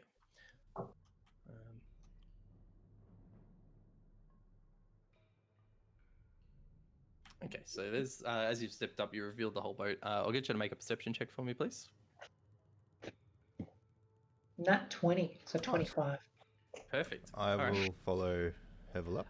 So, let me read this section. So, as you climb up onto the main deck, you see the old ship features wooden steps that climb to the forecastle and the aft castle, another set of stairs descending into the ship, a padlock wooden hatch fitted with windows acts as a skylight for the deck below, the tavern proper, visible through the hatch's glass panes. 4 dead seagulls lie on the deck, and 2 ravens squawk at you from the crow's nest. A 40-foot climb up the ship's rigging. So they're at the top of the crow's nest. The grated thing in the middle that looks like a block of chocolate, that is the skylight that it's referring to that you can use to look in. It is padlocked. However, if someone was to break the padlock or open it up, that could be used as a means to exit from the belly of the ship. And while this stairwell looks to be the only way in and out that you've just used, anyone could probably jump over the other side or the front or back into the water if they wish. Alright, I'd like to summon Dodric to unlock the padlock. Just walk along the edges of the boat. I have thieves' tools. Alright, well, you could discreetly try and unlock this padlock, because I feel like at some point we're going to have trouble here. So it might help if we have another exit. So I suppose I'd turn to the other That's guy on say this. that padlock's on the skylight grated thing, is it? Yeah, the skylight thing. Yeah. Are these the seagulls? These circle things? Are they the No, ravens? they're the ravens. They're the birds that you can hear squawking up. There's a couple of littered dead seagulls on the deck. They're just in random spots. There's no token for them. They're just there for aesthetics. Okay. Is there anyone in the crow's nest? Is anyone in the crow's nest? Yeah, No. Ravens. just Ray. I analyze the ravens for my ability to transform into them. Whether these ravens specifically look like beasts or something else. Are you trying to transform into the raven? I just want to see what kind of raven they are. Like, I'm looking at them like I could maybe turn into that one day. A beast To and find out bird, two anything separate things. fishy about them is the real reason. I want to know if they're dodgy ravens The compared bird. to the ravens I'm going to see.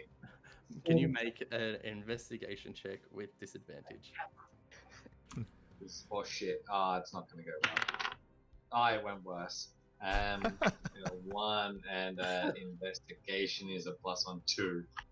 So, because they're 40 feet away and up on the crow's nest, you can't really get a good look at the angle of them. However, from the squawking and just the blackness that you can hear, they sound very legit to you. They sound like some ravens that you would expect to hear squawking out in the forest. I turn to the guys and goes, guys, these are some legit fucking ravens. As we're sort of going in, I'm going to direct Fip to go up and sit on the crow's nest and just watch the stairwell to the boat. And if Fip sees anybody threatening, so brandishing weapons or anything like that, she's going to fly down and find me. Okay. Now, when you say this stairwell, are you talking about the one that leads into the belly of the ship, or are you talking about the one that you've just used to get onto the ship? The one that we've just used to get onto the ship. Okay. Let me copy across Fip because I realized I didn't.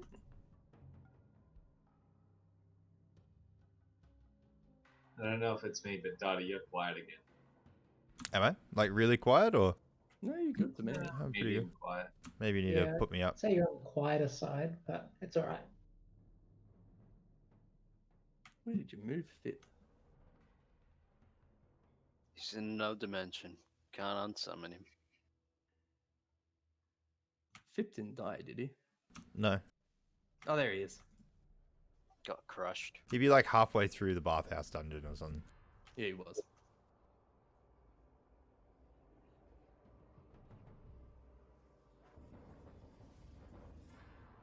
All right, perch him up there.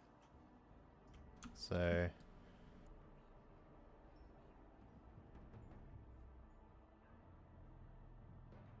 because I imagine the crow's nest is up on the mast. Yep. Yeah, it sort of sprawls out there once you're up the top, but yeah, you can pop him on the mast. I have a gander at the bow of the ship. Yep. Okay. So you get to the bow of the ship. You see a few more dead seagulls littered around, and hanging off the end of the bow is the green panned lantern that you know to indicate that the tavern is open for business. Yep. Just with so many seagulls being dead, like have we seen dead seagulls in these numbers previously? Or have we just arrived here at the boat and there's just dead seagulls everywhere for the first time? Well, roll a history check for me, please. 13. Okay. You know from your time in Baldur's Gate that being a coastal city, there are seagulls. However, they predominantly leave themselves to the coastal areas of the town, where your guardhouse is, and where the bazaar and everything is. You don't recall seeing many seagulls make that way in there. You're looking out onto the other boats. You do see seagulls sitting on top of the boats, but not too many as dead as compared to this boat. Okay. I'd like to just sort of investigate the seagulls and try to ascertain how they died.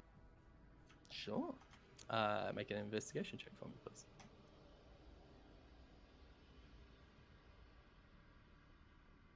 Um, 12. They look to have been pecked and bitten and scratched to death by a similar sized bird. Okay. And I'd assume that the ravens did this. Okay. Cool. I sort of say to Hevel, like, oh, should we go down inside? I feel like we should get Izzy to try and pick the lock. I feel like we might have trouble here, so it could be good to have other exits from the boat. So Izzy, do you want to try and pick the lock on this little window thing? Which corner is the lock in? You look at the window. So it's on the northern edge of the glass. And is there like a door behind me? No. So it's a hinged latch skylight. There's no doors on the ship. There is actually a stairwell down into the second floor. Okay. So are you attempting to pick it? I am. I'm just wondering, in ships, like they have a door sort of here that goes inside the stairs. That's the stairs where Rock is at the moment. That's the stairs, yeah. Okay. So there's nothing that no one can sort of come up behind me, then I can pick it or attempt to. Yeah. While this is happening, Rock gets bored and walks down into the bar because he knows it's a pub, and he goes looking for, see what's up at this pub. He's like, no, pubs don't have issues. I'm going in. I'll see Rock go in, and I'll shrug at Hevel and just follow Rock. Okay. So make an attempt to pick the lock for me, please. So what am I rolling? Just itself. Dexterity check. Yeah, it's a dex check. Yeah. 16. Okay. So as you bend down and you start fiddling around in the locks with your tools, you hear a very sudden thud, repeatedly. 3 or 4 different thuds. And as you are distracted halfway through look picking, you look down into the glass and see a lady holding a broom, smashing it against the skylight, and a muffled yelling saying, "Hey, get away from that!" I back away. You're looking down, you see this sort of glare at you as she puts the broom down and goes back to work near the bar. If anyone asks, you're claustrophobic. I thought she could do with some fresh air. All right, so you're all entering into. Well, some of you have already headed down. Sure, I go down as well.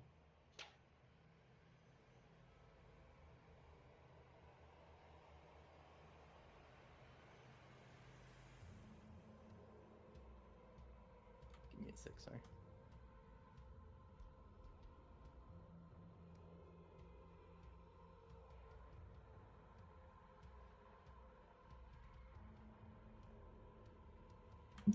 Okay, so as you walk on down, you come into the main area of the tavern.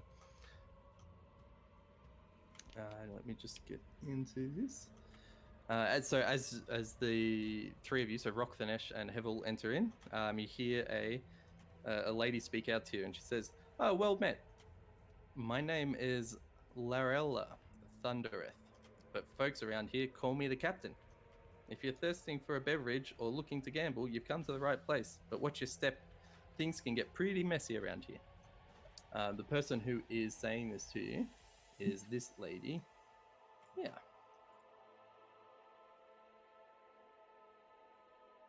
You should be able to see her name as Larella. But she's the captain. Rock grins, walks up to the bar in between here, and orders a nice mead. Okay. Yep. So the person behind the bar says, "Oh, we have mead. Yeah. That'll be. Do you want a gallon or a mug?" Oh, just a mug. Really come here, because, there's some work here. So the barman just puts out their hand and asks for four copper for that.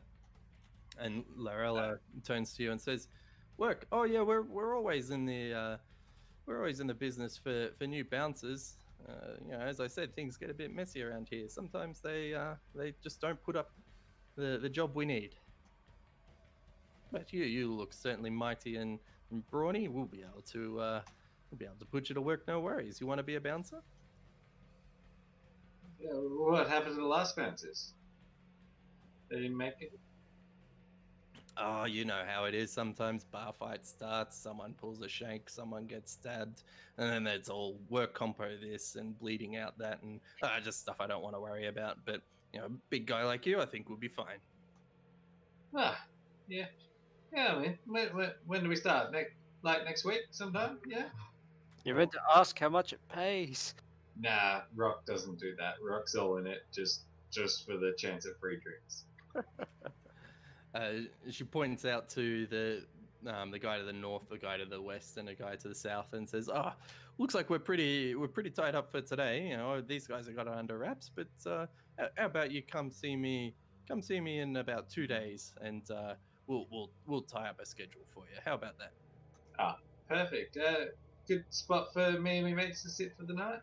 Have a good lay of the land. Oh, yeah, of course. There's plenty of room here. There's empty tables all around, or you can even jump on down to the lower deck if you want. Yeah, we might do that. Rock walks on down to the lower deck. As obviously every table's taken up here. Okay. The rest of you guys? I sit at the table with this dude that has a long beard. I just kind of look at him. Okay. I can't remember if there was anything else than a job, guys. There was a reason that Captain Zod sent us here too, and I can't remember either. Yeah, because I remember we got approached because there were jobs, but I don't remember much apart from that. We're looking for Amric, who runs a loan shark. Okay. Do we get a description? We do not, I don't think. Ah, fuck it. I go downstairs. Correction. Go to this table. I go get 3 rounds. I get a round. I get three mugs of 3 ale. months. Yep. And I get back to this Um, table with the old dude and the other two. I'm scanning faces for anybody who looked like Mortlock. Because if it's his brother, he has to be similar. Okay. All right. So a bit going on there. Hevel, you go to the bar. You order three mugs. That'll be 12 copper. Which you hand over, and you return back to the table. Izzy, you're sitting there. Not much is happening. The person there is just minding their own business. Thanesh, I will get you to make a perception check, please. Natural one. There are no tall, bald, scarred-face-looking people in this room. What are you Oh, talking about? that's The bearded guy's bald. Right. No one that matches your recollection of Mortlock's appearance. Alright. I'll go down below deck and make another look. Okay. I start a conversation with these two, sort of looking in between them. So, All right. Well, Rock and Thanesh, I'll get you guys to move down to the below deck. Oh, it got bigger. Oh, look at all these empty tables. So, give me a sec. You've now gone to. All right. So you enter in this room, and this looks to be a tavern lounge that fills the entire deck, and it's lit by some oil lanterns that are hanging around on the ceiling. You've actually gone down quite a ways. It's quite a different height in the roof than compared to the other areas. It's about 8 foot, and this section is also windowless, so it appeared to be under the water level if there are no windows. There's an assortment of couches and coffee tables where patrons can socialize and gamble, and you can also see 3 thugs that look to be bouncers around this area. So again, I'm scanning for a Mortlock you know. lookalike. Sorry, Apples. There you go. So yeah, I'm looking for someone who looks like Mortlock. Okay. So make a perception check for me, please. Much better than 1. 10 this time. Okay. You look around and you see the 3 bouncers that look to be around, and there's a staffed bar on the eastern side of the room. And as you look down, you see the only other person that looks to be of interest is a man who's sitting in the back room on a couch, and he looks to be dressed quite lavishly in a black hooded cloak, and he currently hasn't noticed you yet, but he's looking over a ledger. Okay.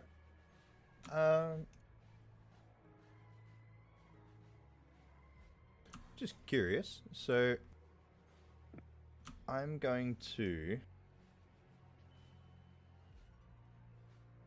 Is there a space that I can get out of sight here? No, not really. No. I'm going to make it look like I'm walking up the stairs.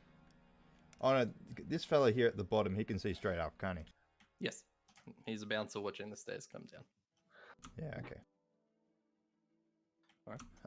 I'm gonna walk up to the top level where nobody can, or at least even back behind the stairs over this way. And I'm gonna cast invisibility on myself. And then I'm going to wander all the way back down, and then up towards the bearded fella up the top. Just sort of gently look over, or very carefully look over his shoulder, and see if I can see what's in the ledger. So when you say the bearded fella, do you mean that one, or are you talking about So this fella. the one that I was So describing? basically, my aim is to walk out of sight so nobody can see me cast a spell, and then Yes. make my way all the way back down and sort of check this fella out. Yep. Okay. All right. Before we get into that, so Izzy, you said that you want to start a conversation. I do. Yes. Okay. Sit down and talk to these two people. Tell them I'm looking for someone. Okay. The man to your right ignores you. He looks to be there, just scanning the room, looking for signs of trouble. However, the other man looks to be quite drunken, and he sloshes over, almost knocks over his tankard in front of him, and says, "Looking for someone? Who would you be looking for?" I believe he's named by Amaric. You wouldn't happen to know a fellow, would you? Oh, Amaric, he's the man who runs his business on the floor below. Yes, you'll be able to find him here. You must be after some money if you're looking for him. Perhaps.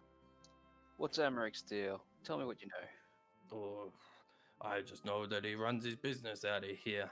Them Venthampers try to keep to themselves, but no, you stay here and drink with me. We have good time. He's starting to slur his words more and slosh around. I throw a silver into his cup and say thank you for the info. Pat him on the back and I get up. Oh, thank you. Hey, barkeep, get me another.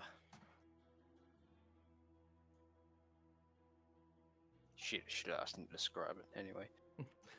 Hevel, so you've returned with your 3 cups and you're at your table? Yes, and I sit him down in front of the other guy sitting there, and I was like, "Hello, what's So- going on?" Which one are you directing that hello to? Well, there's these 2 guys that are sitting at this table, Mm-hmm. so I'll just be directing it to both of them. Okay. The man with a beard turns to you and looks you in the eye, and you notice that his eyes are cross-eyed. And he says to you, what are you doing here? What do you want?"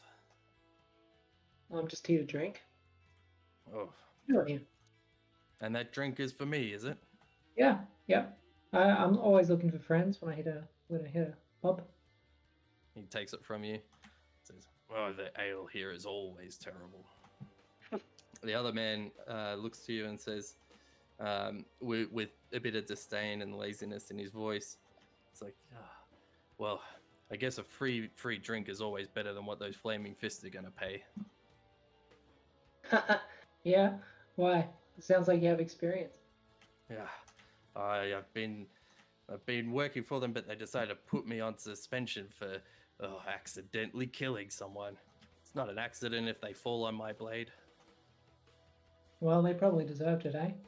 Ah, yeah, that's right. They definitely did. You're a nice guy. What's your name? I'm Hevel. Oh, okay, Hevel. I'm Skadrick. Nice to meet you. Cedric. Sweet. So have you know the owner of this place? She just served you. Well, she greeted you. That's the captain here. Oh yeah. Laro has owned this for since forever. Right. Yeah, we actually came here looking for a bit of work. Heard there was some guardian business to be done here, bouncers type stuff. It's your funeral. The amount of fights that happen out at this place, you'd be bored, or you'd be out of the job within a day. Any reason why there's a lot of fights? Just people get rowdy. The ones below not paying their debts getting kicked out. then would Flaming Fist have to come along and accidentally kill someone? Oh, Oh, good. Yeah. Have you heard of someone called Amric? Was it? yeah, everyone knows Amric here. He's down below. Why, you looking to need some money lended? Perhaps, yeah. Oh, Well, at least I've got a friend that was recommended, so I thought I would check in. well, he's your man, but why hell I wouldn't do it. Those rates are astronomical. Oh, yeah. Do you know anything else about him besides money lending? No, no, just his family have a lot of influence, but that's about it. All right, fair enough. I just like cheers him. Oh, cheers to you. Thanks for the drink.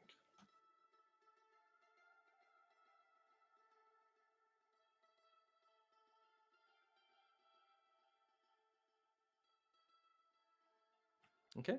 So Finesh, you're now invisible. And I will carefully move towards the back of the boat. Now, this particular creature here, is that anything of note, or does it just look like a normal patron? Okay. Make a perception check for me, please. 4. So this is not a person as such that you can tell. It is actually it's a smaller creature that is perched on the back of the couch that the man is sitting on, and looks to just be keeping a watchful eye over things. Hey, Darty, freak him out by tripping over the couch. Does it? I'll approach. I'm looking to see if, as I approach, if it looks to notice me at all, and I'll walk around the side here and sort of keep out of the way of everybody else and approach towards it. Yep, give me a sec.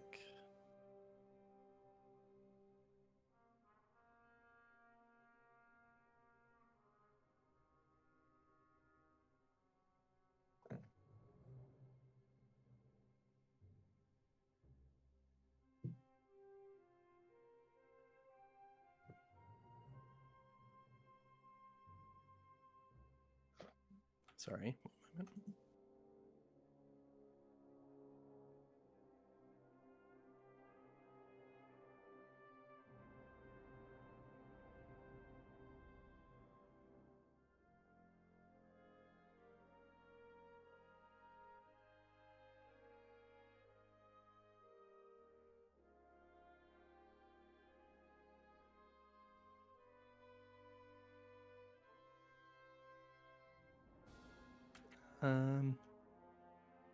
Okay, sorry. I just needed to double check all of that. It does not notice you. Cool. I will walk up to the fella and have a good look at him, and also have a good look at his ledger, and just try to make as little noise as possible. Of course. As you approach, the ledger is now actually shut close. He has his feet up on the table as well, next to the ledger, and he's leaning back, kind of relaxed, both arms on the arms of the couch around him, and he's just sort of looking at the room up and down. As you look at the cover of the ledger, you just see the initials AV on this black cover, and the A.V is sort of like golden impressed into the black leather. Okay.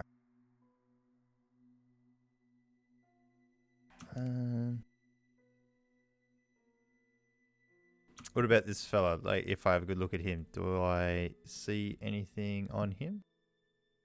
Are you still looking at the same person? Yeah, the fella in front of me. Yep. Roll a investigation check for me, please. 9. Okay. So you see that he's covered in an elegant black cloak that's got a fur lining around the hood section of it. It's very intricate, delicate leather chest piece that's underneath with a notched belt wrapped around the waist side, and again dark pants matching the same color side, and fine leather boots on each foot that he's got over him.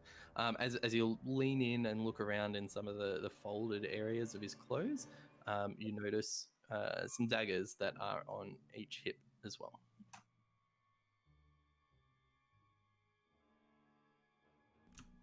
No worries. All right, well, I'm just going to stand to the side and I'm just going to observe for a while and see what the other guys do. Okay. All right. Rock, you haven't done anything for a bit. What do you want to do? He's sitting at the table having his little mug. Yep. Okay. That's it. Izzy, Hevel? Am I even down there to witness? Not yet. You've just finished your pleasantries with Skadrick. All right. Well, I guess at that point I'd probably go walk on down then. If I finish my drink. No, that's fine. Yeah, I'd walk on down. Okay. Just be down there. Before I do, I stop at this table to have a quick chat with these two. They look like orcs, do they? Are they? Oops. No, they are not orcs. In fact, they are drows. Drows. Are they big and tough looking? Make a perception check for me. 9. They're about the average height of an elf. However, they look extremely identical. And as you're gazing them up and down, the one on the left says, "What are you looking at, you tiefling foon?" I say, greeting. I'm interested in having a chat with you, lad. Oh, You seem to be enjoying yourselves.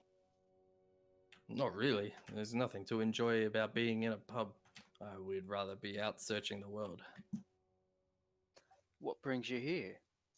Why not be out in the world?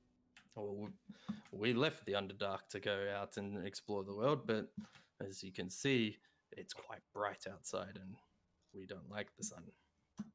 Oh, I can see your predicament. Creatures of the night, hey? And that's where we'll stay. Do you have any professions? No, none at this stage. We're still trying to find our feet.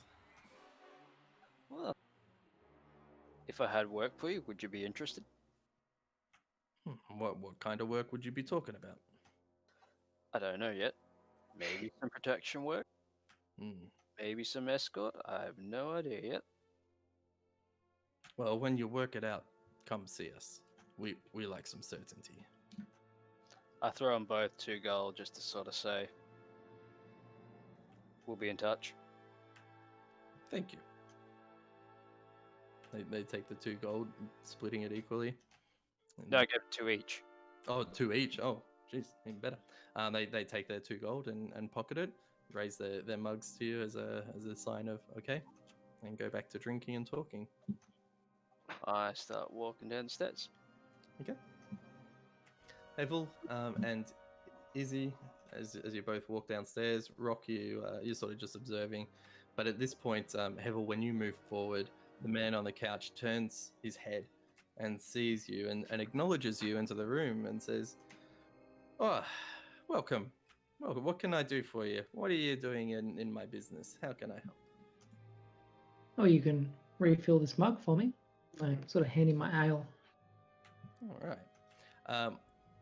What I might do is we'll end it there for today's session. Just looking at the time and what this man introduces himself to you as Amric Van Thampra. I could have RP'd that a little bit better, but I figured it's probably worthwhile saying that. We'll end the session there with you meeting Amric, and we'll kick off next session with going into the conversation that you guys will have and what will happen thereafter. We're dead. His guards are gonna fuck us up. Fine. So I'll turn into a whale and sink the ship. Well, I just paid off 2 Dwell to hopefully help us when that fight breaks out. So All right, nice. Nice. Just so I got a note, the time that I spent scribbling down spells while everyone ate lunch, how long would that have been? We'll say that was about half an hour. Okay. So you're about a quarter of the way through that one spell.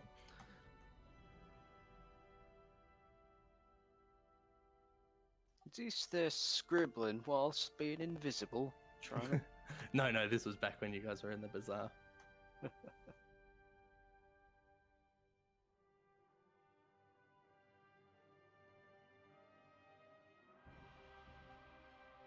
Cool. All right.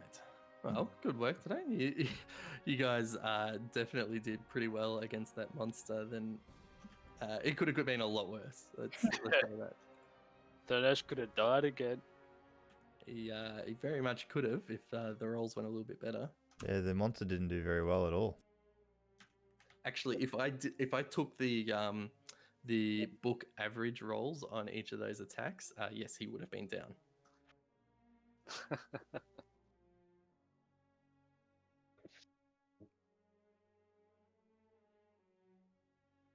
I note that we didn't go and see those guards.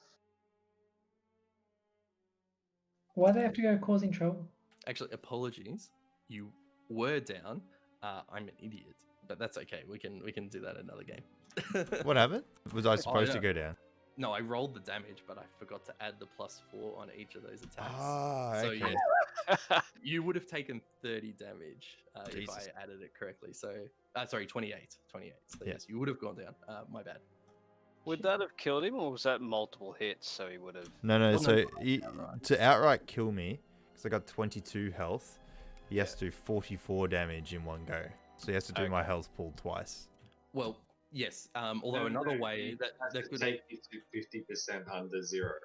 So say you had 22, we'd have to take it to 50% under that in No. one hit. no. So Dadi's right on one account. But what it actually is you've got your max HP value, and in Dadi's case, it's 22. So if at any point that you've been dealt your max amount of HP past 0, Yes. you are instantly dead. So if he was on 2 HP, now let's say if he did another attack and that attack did 24 damage to him because he was at 2 HP, the 2 HP would have put him to 0, and then the additional 22 is the same as or greater than his max HP, he instantly dies. Yes. So me going down in the first hit is probably a blessing, because the second hit, if he hits crazy high, is just I'm dead. Yep. So if he had full health, at like 22 health is his HP. Yeah, and then cop the 30 damage hit, I would have died. So if you took 24 HP damage, No. you- If he's at 4 HP and he took 24 damage, he would still just be unconscious. Yeah, you got to think the amount of damage left over after 0. If that is my entire HP, I'm dead.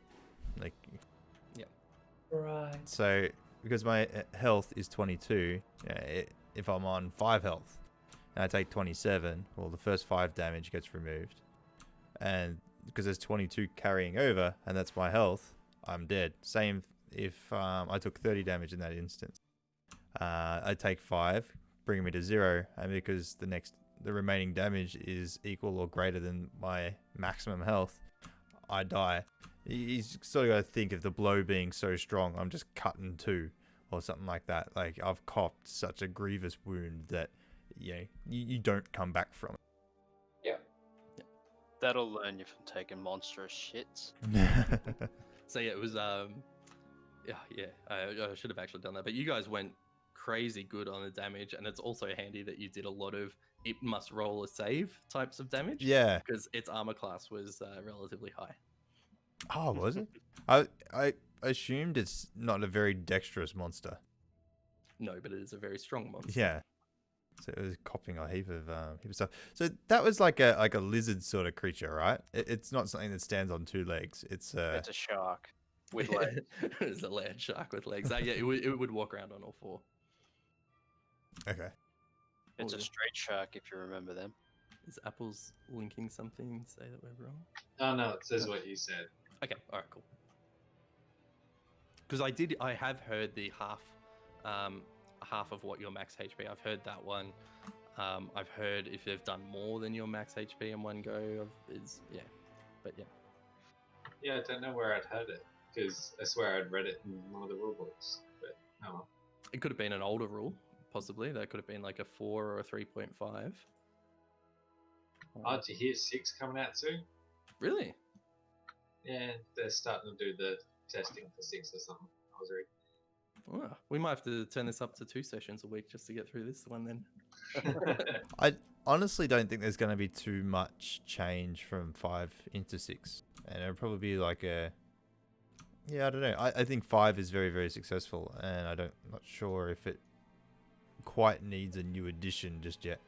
Plus, testing for these sorts of things generally goes on for quite a many years. So, It's Yeah. same as Ethernet cable. You got 5E and you got 6. They're pretty Yeah. much the same. The shielding is just different.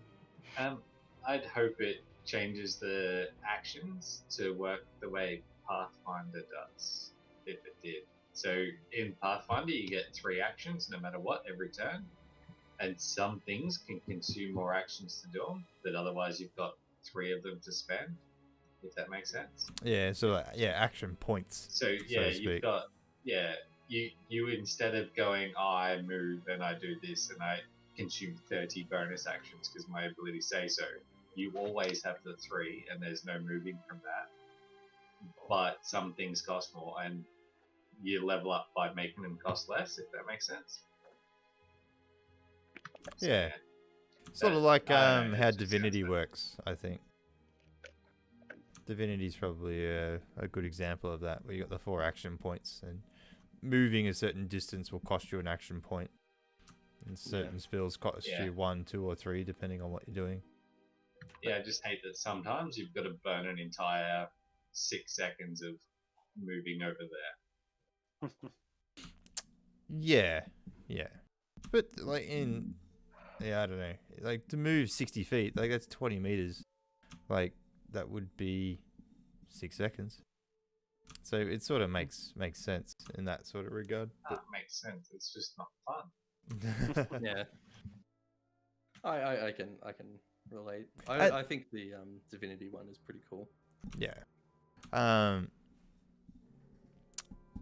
Being low level as well really sort of limits what we can do, and as we start leveling up and get more and more things, That's more and what more. you can do. I can turn into fucking anything, man. Yeah.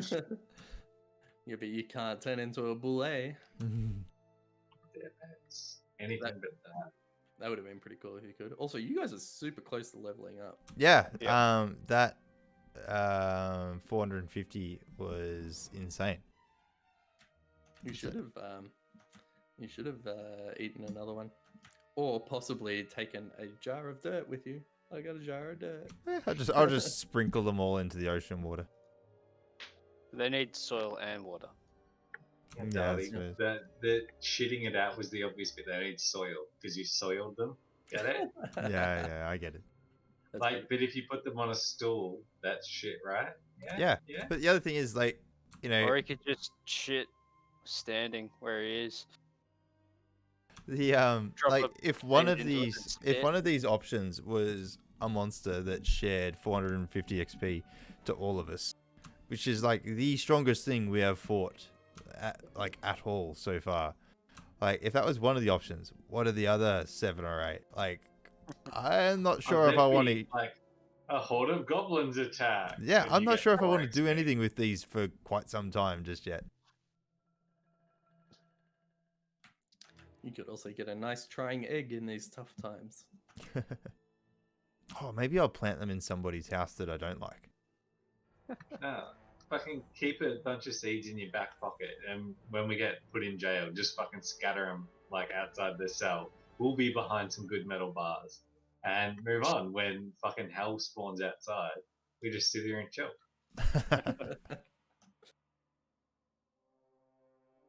Anywho, I'm going to bed. No worries. I think I might as well. All right, but you guys had fun. Good session. Yeah, that was Yep. good. Thanks. All Yep. right, sweet. Very good. Bundy got a No, plus nice. 1 shield. Yeah, that's pretty good. Considering like in Daddy's campaign, like I got a +1 sword, and I feel like that was the only +1 item we saw the whole campaign. It was because I gave you that, and you were like, "This is shit. This magic item, shit. I don't want this." Like all it is a +1. That's not very exciting. So everything was else I pretty gave happy you with it. after that I was did pretty something. happy. No. Oh, but a +1 sword as opposed to a +1 Nah, shield. I got an extra spell slot. Yeah, I think the staff that I gave you was also a +1 as well. But Yeah, just it's generally, unfortunate that we're shit at melee. Yeah, So, you don't really use it. yeah, it's +1, but I'll never hit with it.